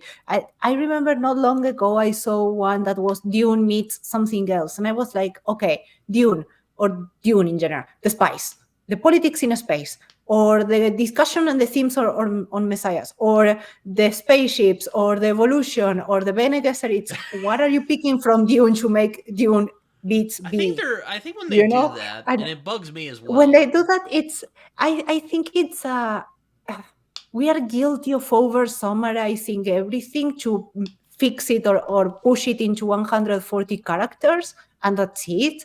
And I don't like it. I rather have a list of things that the book is going to tell, not even a blurb, because the blurbs are written to seem very fast paced and give you parts of a plot, and the book may be a slow burn in reality. So, yeah, that type of summary marketing, it generally doesn't work with me. So, when I see something that I like, I end up going to Goodreads and reading reviews and things like that to see whether it has any of the themes that I like or the things that I don't like, so I can choose whether to read it or not. Right. And I think that contributes to what you are mentioning of every book sounding the same, basically because everything is marketed with the same strategy. And I mean, You there's know? also that again, I call it popcorn science fiction. I don't mean to denigrate on that. I Yeah. mean, I do like I like some of Michael Crichton's books, but it's that certain how do I put it? It's basically like it's basically like a thriller with like light sci-fi elements. Nothing wrong with those. I'm not saying there's anything wrong with those.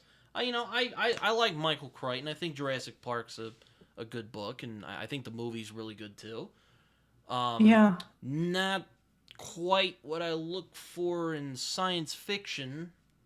Like you'll see, I don't know if you've read Ready Player One, but um, I don't think that's No, I particularly did watch the interesting or movie. thoughtful science fiction.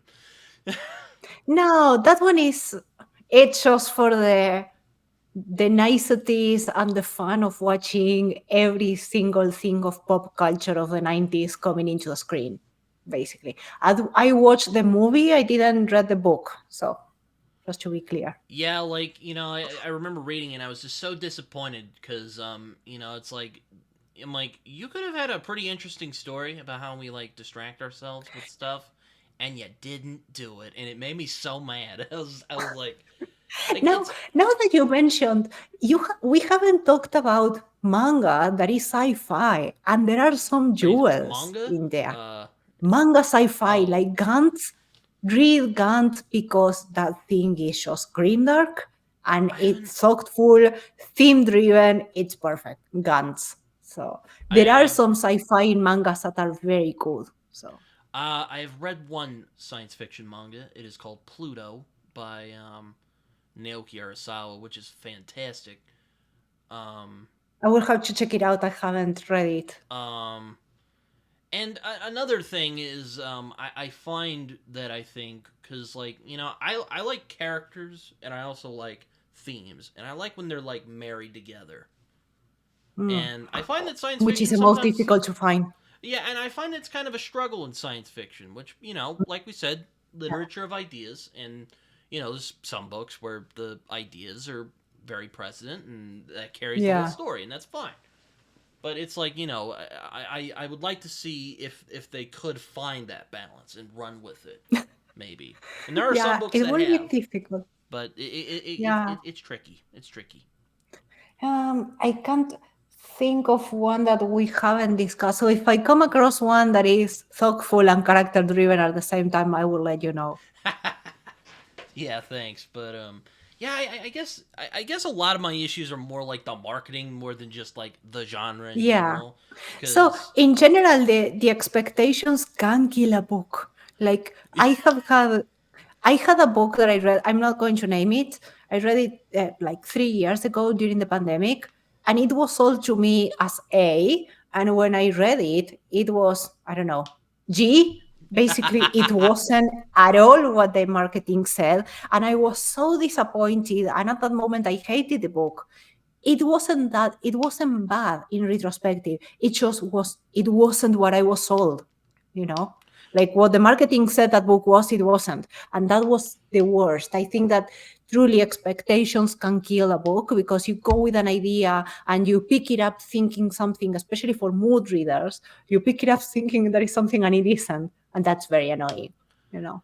yeah, no, it's I yeah, that's a good point. Maybe that's my gripe is the expectations don't live up to the, you know, Yeah.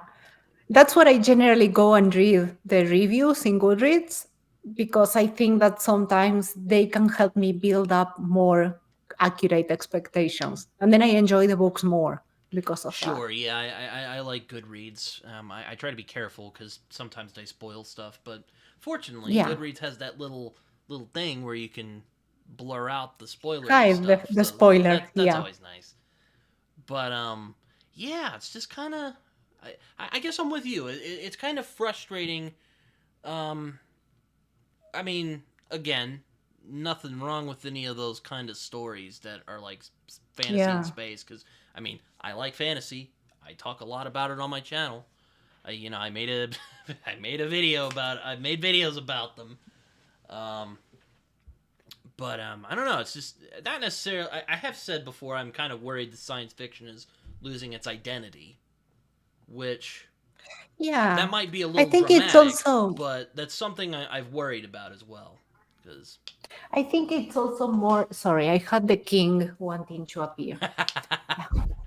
he's not sleeping Yep. no more. Yours sleeping no more. And he also has opinions about sci-fi. Um I think it's also, it's almost like Fahrenheit 451. We live in a world that is very fast paced. Media goes everywhere. You have to consume, you have to show anything in a short tweets. You have to show up anything in a 10 seconds reel. Mm, And it's easier to showcase books that are more epic, fast paced, the marketing comes in very easily for those books. Instead, when you compare that to Gene Wolfe, what can you say? Like, I honestly love it, but what can you say about it? Like, the guy goes in a quest and someday he will find the city. That's it. Because it's so slow paced. It doesn't explain what is going to happen. It doesn't work on foreshadowing, right?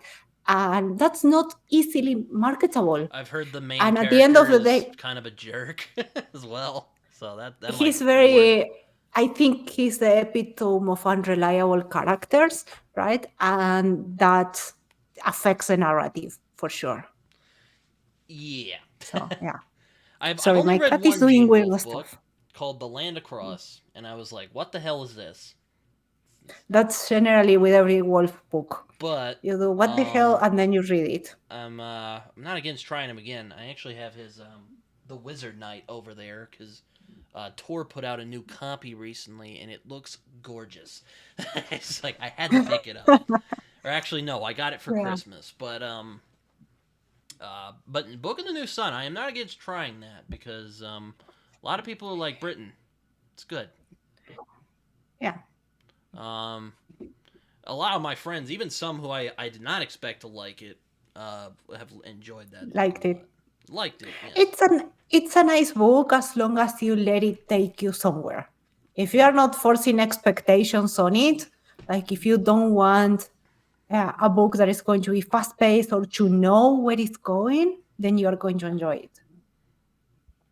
Yeah, I know Neil Gaiman likes it, so I'm like, that's good Yeah, for me. he actually said a few times that he's a writer that he is because of Gene Wolfe.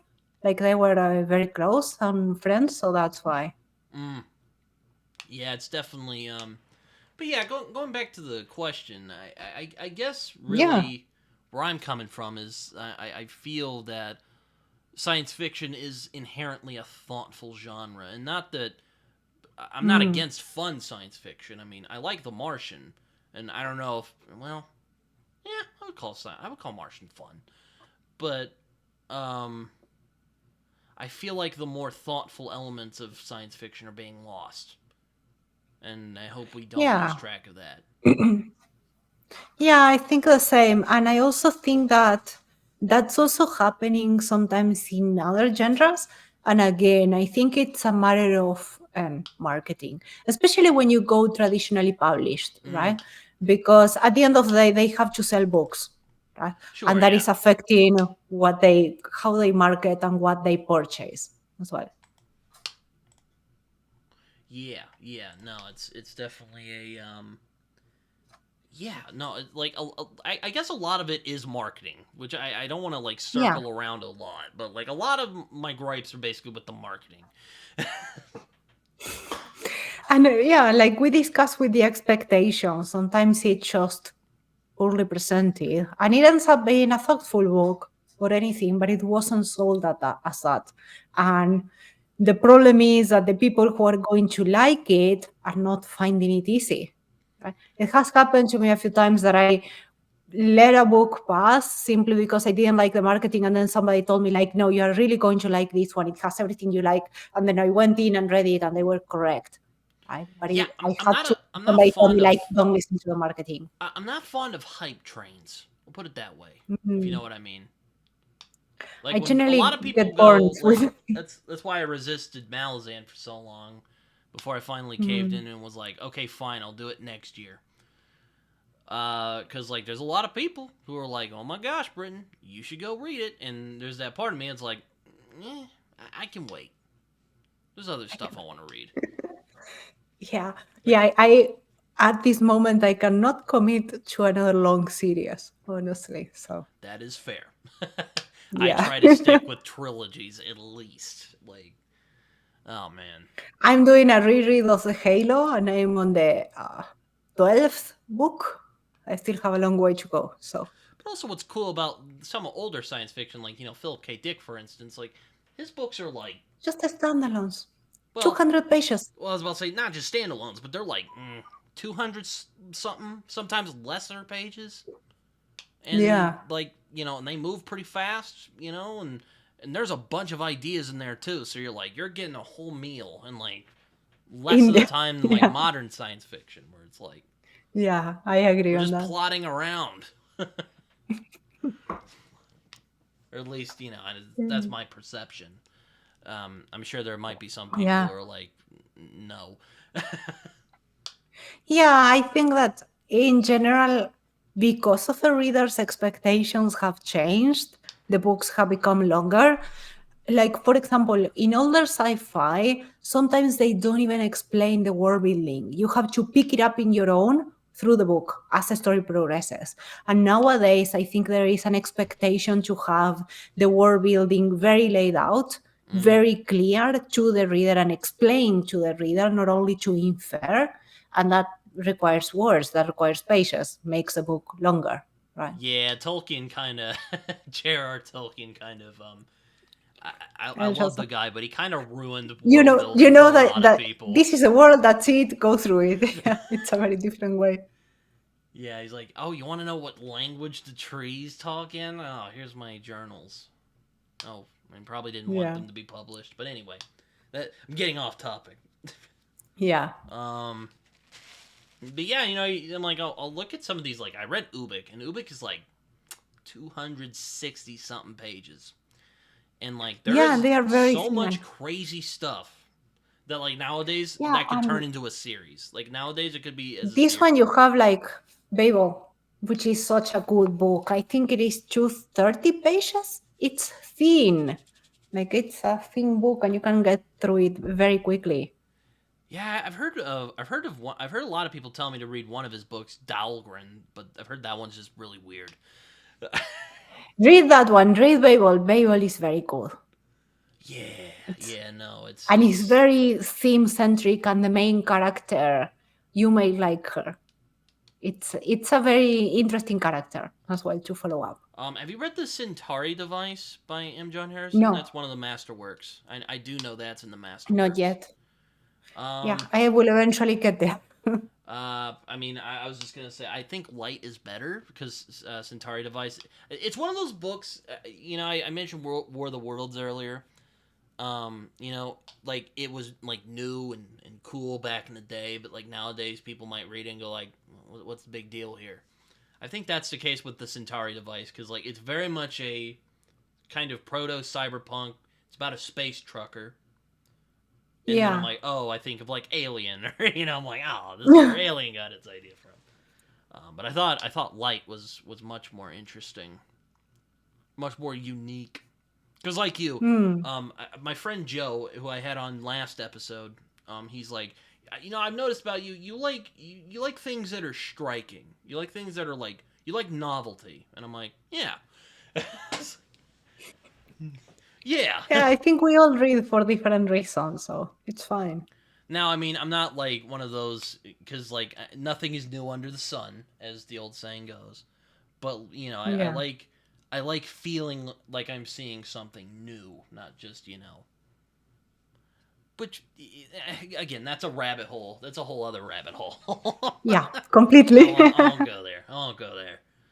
But I'm like, yeah, that's about right. I like things that challenge me and take me out of my comfort zone. I mean, Yeah. I won't I say think anything for anyone else because I'll probably get attacked in the comments section if I did that. But I personally like novelty, and I've heard you say similar. You've had similar sentiments. Yeah, I think it's at the end of the day, we each read for different reasons. And I started reading because I wanted to see something new or something different, and that stuck to me with me.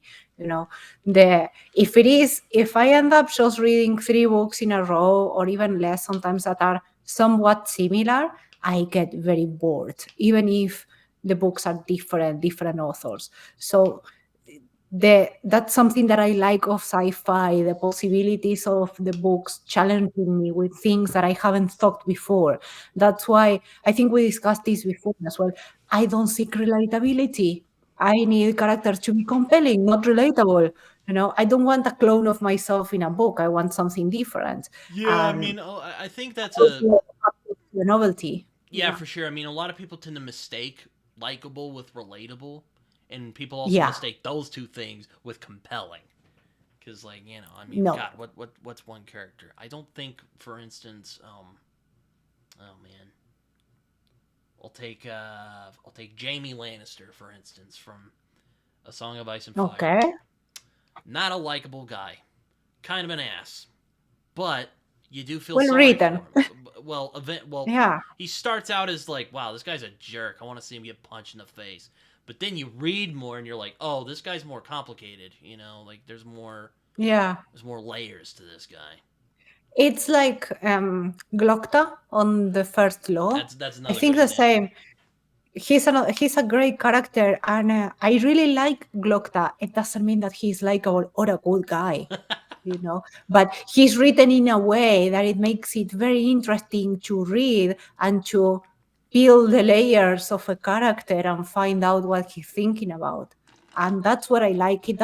I don't have to share my world views with a character, a fictional character that I'm reading. On the contrary, sometimes Oh, I like them to be very different to me so I can see an issue from a different perspective, right? yeah. I mean, I'm always kind of like I'll put it this way. Like I think Perdido Street Station is a phenomenal book. Do I agree with the politics that the author subscribes to, or posits in the Or book? discusses, yeah. No. Is it still a really good book? Yes, it is. It can be. I think we don't, as we, when I say we I've here, seen is people like mostly every unironic. reader. If you Um, don't mind me to rant a little bit, yeah, I'll let you say what you're go. gonna say. But like one thing, I saw someone on the internet unironically the other Mm, day talk about racism in a story, where it's like, okay, if someone writes about racism and never does anything to like combat or challenge that, then that must mean the author believes that, which is mm, such nonsense mostly. yeah, yeah. Now they're you know, which is, and I'm like, oh wow. So I ended up commenting on that because I'm like, I try to rein my smart assness in, but I couldn't this time. I'm like, ah yes. So all the characters in books that I read should agree with what I believe and agree with my values and should posit my values. That's what makes that's what makes a good reader. I'm like, what a brain dead take. Then I'm like, what a stupid take that is. Yeah, I think at the end of the day, Which, it's difficult to feel challenged, but it also depends on how it comes across.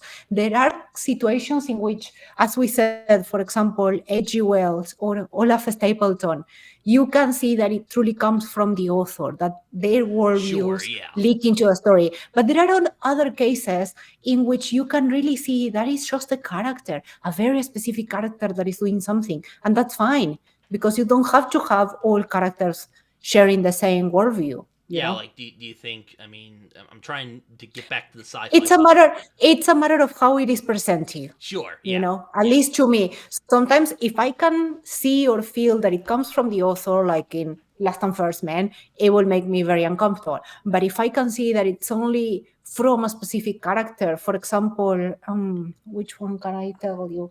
In Rejoice, there is one character who is a powerful person and he is very pedantic, but it's very clear when you read it that is the characters worldviews, not the authors. Mm. It's not, there is no leak there, and that's fine. We can have characters that are varied, because at the end of the day, if sci-fi is a literature of thoughts and ideas, how can you discuss ideas that are uncomfortable if you don't put up characters there to that are capable of presenting the discussion, right, or enabling the discussion in the book? Yeah, like, So it's like, I like thoughtful stuff. Like, I don't care if, like, I'm one of those weird masochistic people who likes pressing my uncomfortable buttons.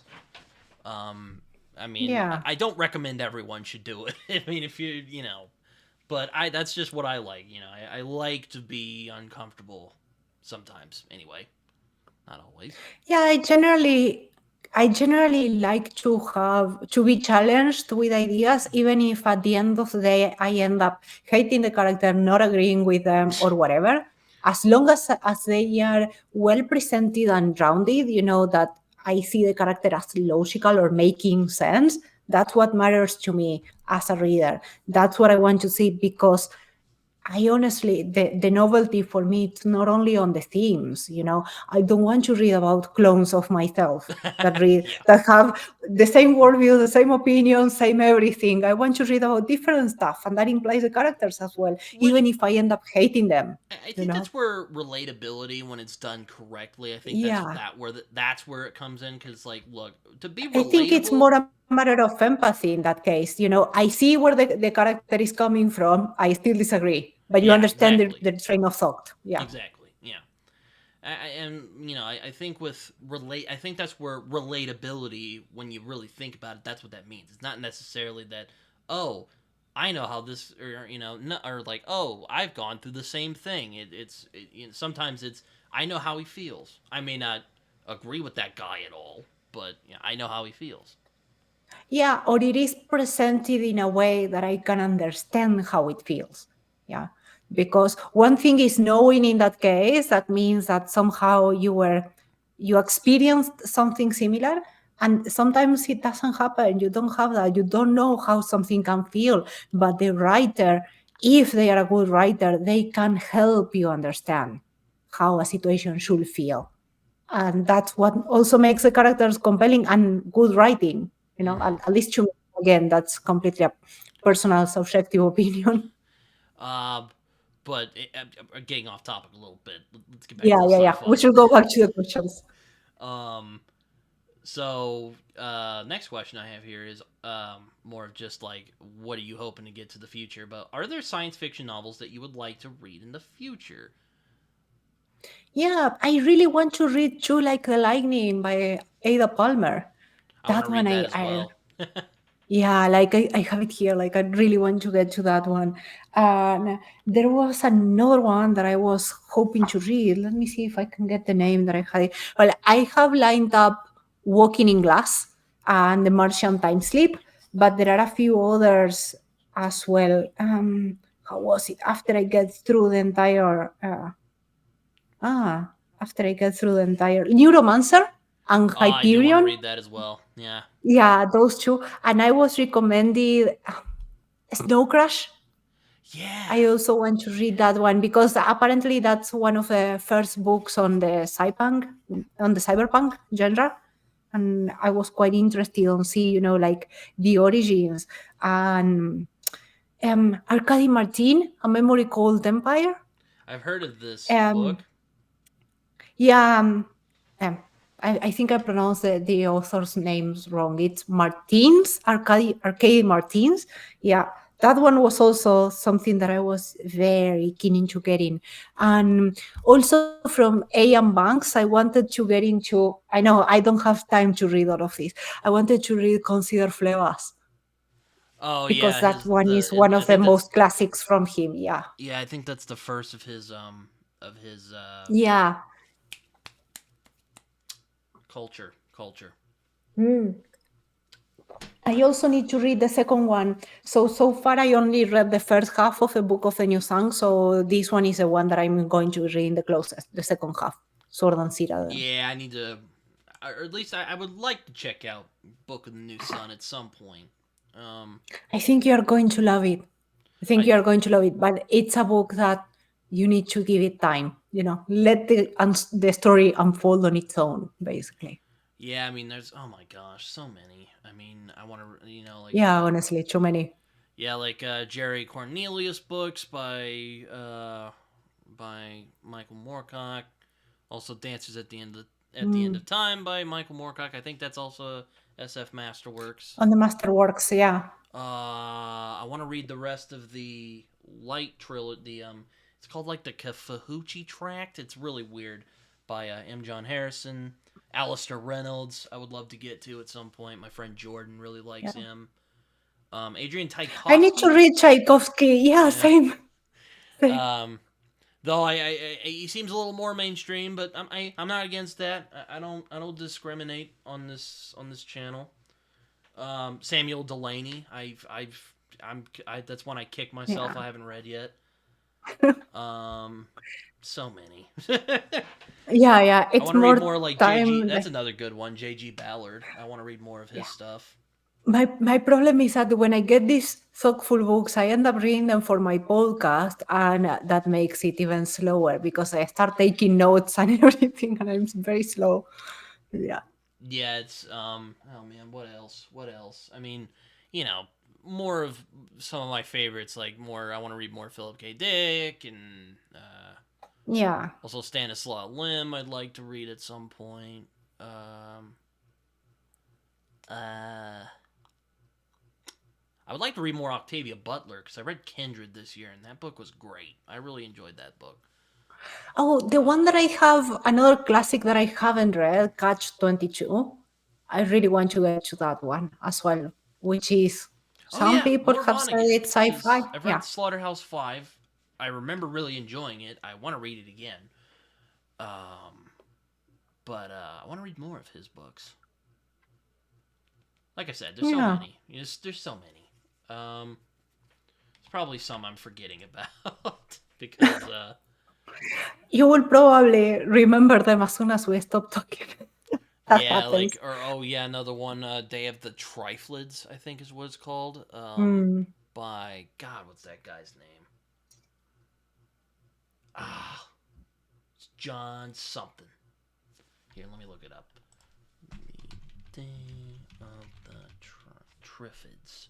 John Wyndham, Mm. that guy. Okay, That guy. I want to read. I want to read that. No, that one. it's about evil And plants apparently. hmm, So yeah, yeah. too many books, too little time. Exactly. Yeah. And they just put out like a Yeah. new version of that book, and Jeff Vandermeer did the introduction. So I'm gonna hopefully get So that. yeah, I'm must read. Yeah. Yeah, that's a get for me. Cause I'm yeah, no, I mean, just there's probably some I'm missing. I would like to read Stephen Erickson's science fiction work because You can read Rejoice because it's a standalone. It's 400 pages. It's very short, so you can get through it very quickly. yeah, I was about to say that's manageable. Now, when I'll actually get to it, who That's knows? a different thing. Yeah. that's yeah, forget it. I want to read Ursula K. Le Guin. I've never read her before. So I have the Dispossessed I'm going to read this year for the Sci-Fi Masterwork circuit. That's the one that I have. Ah, that's the one that I read early this year. The Left Hand of Darkness. Yeah, that That's the one as one that I well. I read want to early. read. Yeah. Mm-hmm. So I read that one, but I read it on audiobook. And I wasn't really connecting with the narrator. The narrator was annoying me. That's a problem with Oh, the was it audiobooks. was it was So it I an need to, audiobook? yeah, my problem with the audiobooks is that if I don't like the narrator, it's very difficult to follow the book. But and that one I wasn't my cup of tea, the guy, that narrator. So I probably will get it on paper and read it again. Maybe I'll But try it the. was very interesting. It was very thoughtful and very interesting. And it was that idea of utopias. Are they possible or not? So I need to reread that, but I have The Dispossessed to read later this year. So Maybe I for will the sci-fi try. masterworks. Yeah. Well, The Island of Dr. Moreau, of course, because I have a fondness Yeah. for H.G. Wells. Despite what we talked about earlier. Yeah. Yeah. um, I should be fair to him.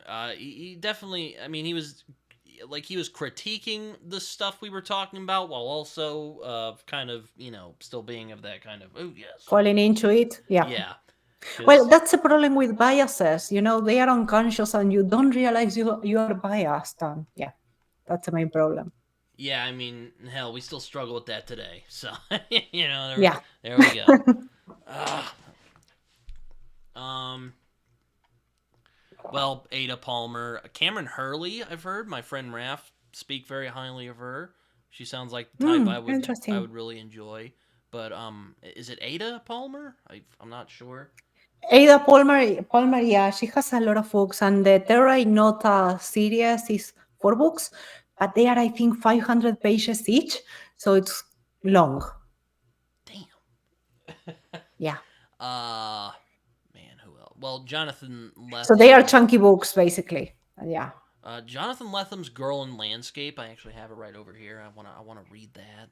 Um, Ascension, the one that was nominated this year, that one I wanted to read as well. oh yeah, It yeah, seems to be yeah. very interesting. The one that the cover is mostly water. Yeah. Oh yeah, yeah. I've heard that. Also, Prophet Song. I've heard is really good. That won the No, I Booker haven't heard Prize. of that one. I've heard it won the Booker Prize, or it won the Booker Prize. It looks Interesting. interesting. Which again, I don't want to get into the science fiction literature thing. That's another rabbit hole. But yeah, Completely. there's so many. Oh man, I can't think of Yeah. them all. There's even comics like I like Warren Ellis. If you're talking about, So if you liked mangas, you should read Gantz as a manga on sci-fi. I'll It's definitely keep that in mind. Maybe remind me in Discord. I'll add it to Yeah, I my will send you list. the link on to that one, to the name and the page. They are, I think, 12 volumes. It's very grim. It's very thoughtful. It's a great sci-fi. I think it's very nice. Yeah. Yeah, no, but yeah, no, it's just there's so many. Yeah. I could just go crazy and just say, yeah, so many, so Mm, many. Oh yeah, yeah. Clockwork Orange is really good science fiction. I thought anyway, Also. Okay. because though I would watch the film first because because you'll understand the language. I think you'll understand the language better if you watch the Oh, film first interesting. and see how they talk, because it's in a lingo called oh crap, what is that called? I can't remember. It's kind of like Newspeak, except it's weirder than Newspeak. Oh my, I need to read that. Well, actually, you know what? That seems Considering interesting. you've talked a lot about language in like 1984 and Babel said, I think you'll like it. Yeah. Go nuts. Maybe you don't have to watch the It film sounds first. right up my alley, yeah. Um. And Oh man. But yeah, that's a good gist of it. Like a lot of yeah, I think sci-fi so. writers I'd like to read at some point. Um. And the probably more that are going to be right up my alley, and I don't know yet. So that always happens. You have a plan to read, and then somebody crashes into the TBR. For sure. Yeah. It's Yeah, Also, you might read V for Vendetta soon, or you yeah. might read that I sooner. got it. So I need to. Yeah, I have the Martian Time Sleep, Walking on Glass, and V. That's the order. And then yeah, Which good luck with that. It's a great thank comic. you. Um, Yeah, it's I read. I think you'll really like it. Um, It's very thematically rich. Yeah, and the style, the dry brush painting that they used, I thought it was very stylish and it suited it very nicely. So I watched the movie, so I'm very interested on see how the movie differs from the comic. So Mm-hmm. don't spoil, please. I need to read I will it. not. Okay. Um, but last question here I have is: what is a Yeah, science fiction book or books people should read before they die? man, Fahrenheit 451 for sure. That's a fair one. I often say the Um, Martian Chronicles as well because I love that book. Flowers for Algernon, because if you are incapable of feeling empathy and understanding that protagonist, then you need to do some thought.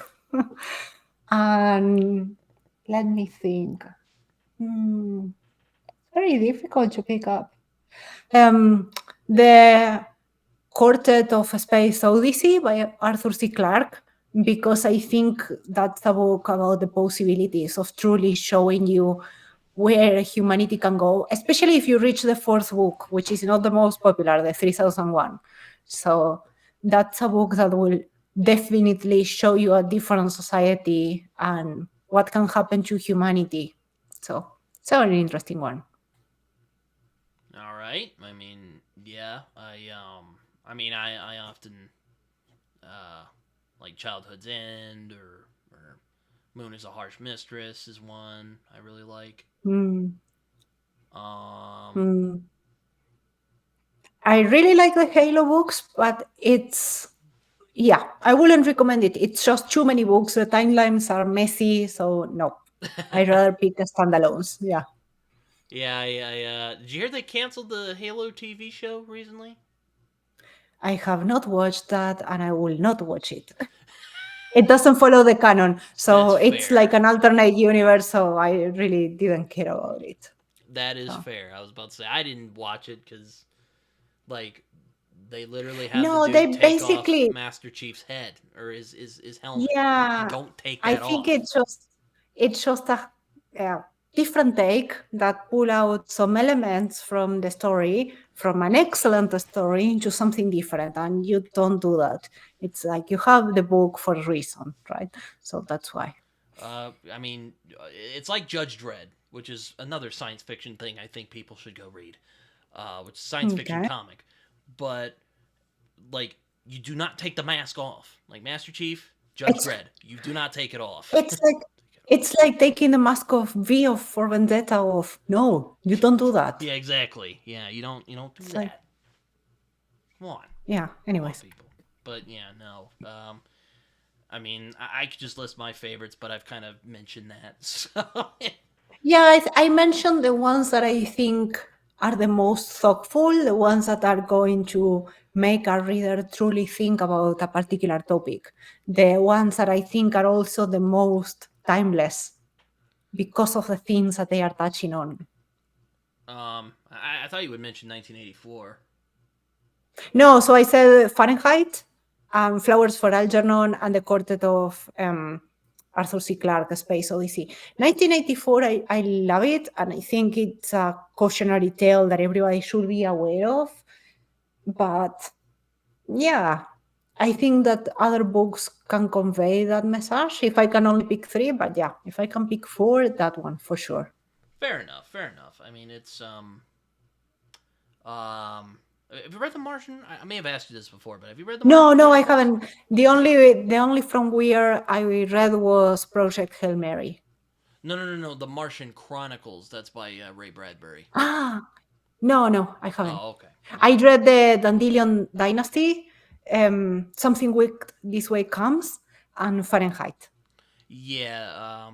I'm actually. I need to get that because I hope to read it for again for Which Halloween. one? Something Wicked This Way Comes from Ray Yeah, that Bradbury one because I is love that very book. good. Like his prose is just something out of this world. I really like it. Anyway, yeah, that's it for State of Science Fiction. Um, Thank you for inviting me. It was an amazing discussion. yeah, thanks for coming on. So, but yeah, I was in June. I'm like, God, I don't have enough time, and I'm like, you know what? I'll ask Livia. She usually takes a bit to get going. I think I can make do here. And here we are. So, Yeah, here we are. uh, Yeah, thank you. It was, yeah, I really like talking about sci fi. So this was a nice chat. So yeah. but yeah. So, Livia, if you'd like to share your social media before we get going here. Yeah, you can find me almost anywhere: Twitter, X, Threads, Instagram as Livia J. Elliot. My website is also liviajelliot.com. My podcast is Books and Done, which you can find anywhere: Spotify, Apple, YouTube, anything. And if you subscribe to my newsletter, you will get my ebook for free, which is also very thoughtful, very theme centric. So, yeah. I did get. And I yeah, think you sent me a copy of that, and I need yeah, to. I I need sent to. you the arc. So, I, yeah. I need to. I need to read that. I'll tell you how it is. You can. It's very short. It's like really novella Yeah, size, so maybe maybe it's very maybe short. next month I can sneak it in with the other books I'm reading. But anyway, I would hope you love guys. that. I would love to hear your opinions on it. So yeah.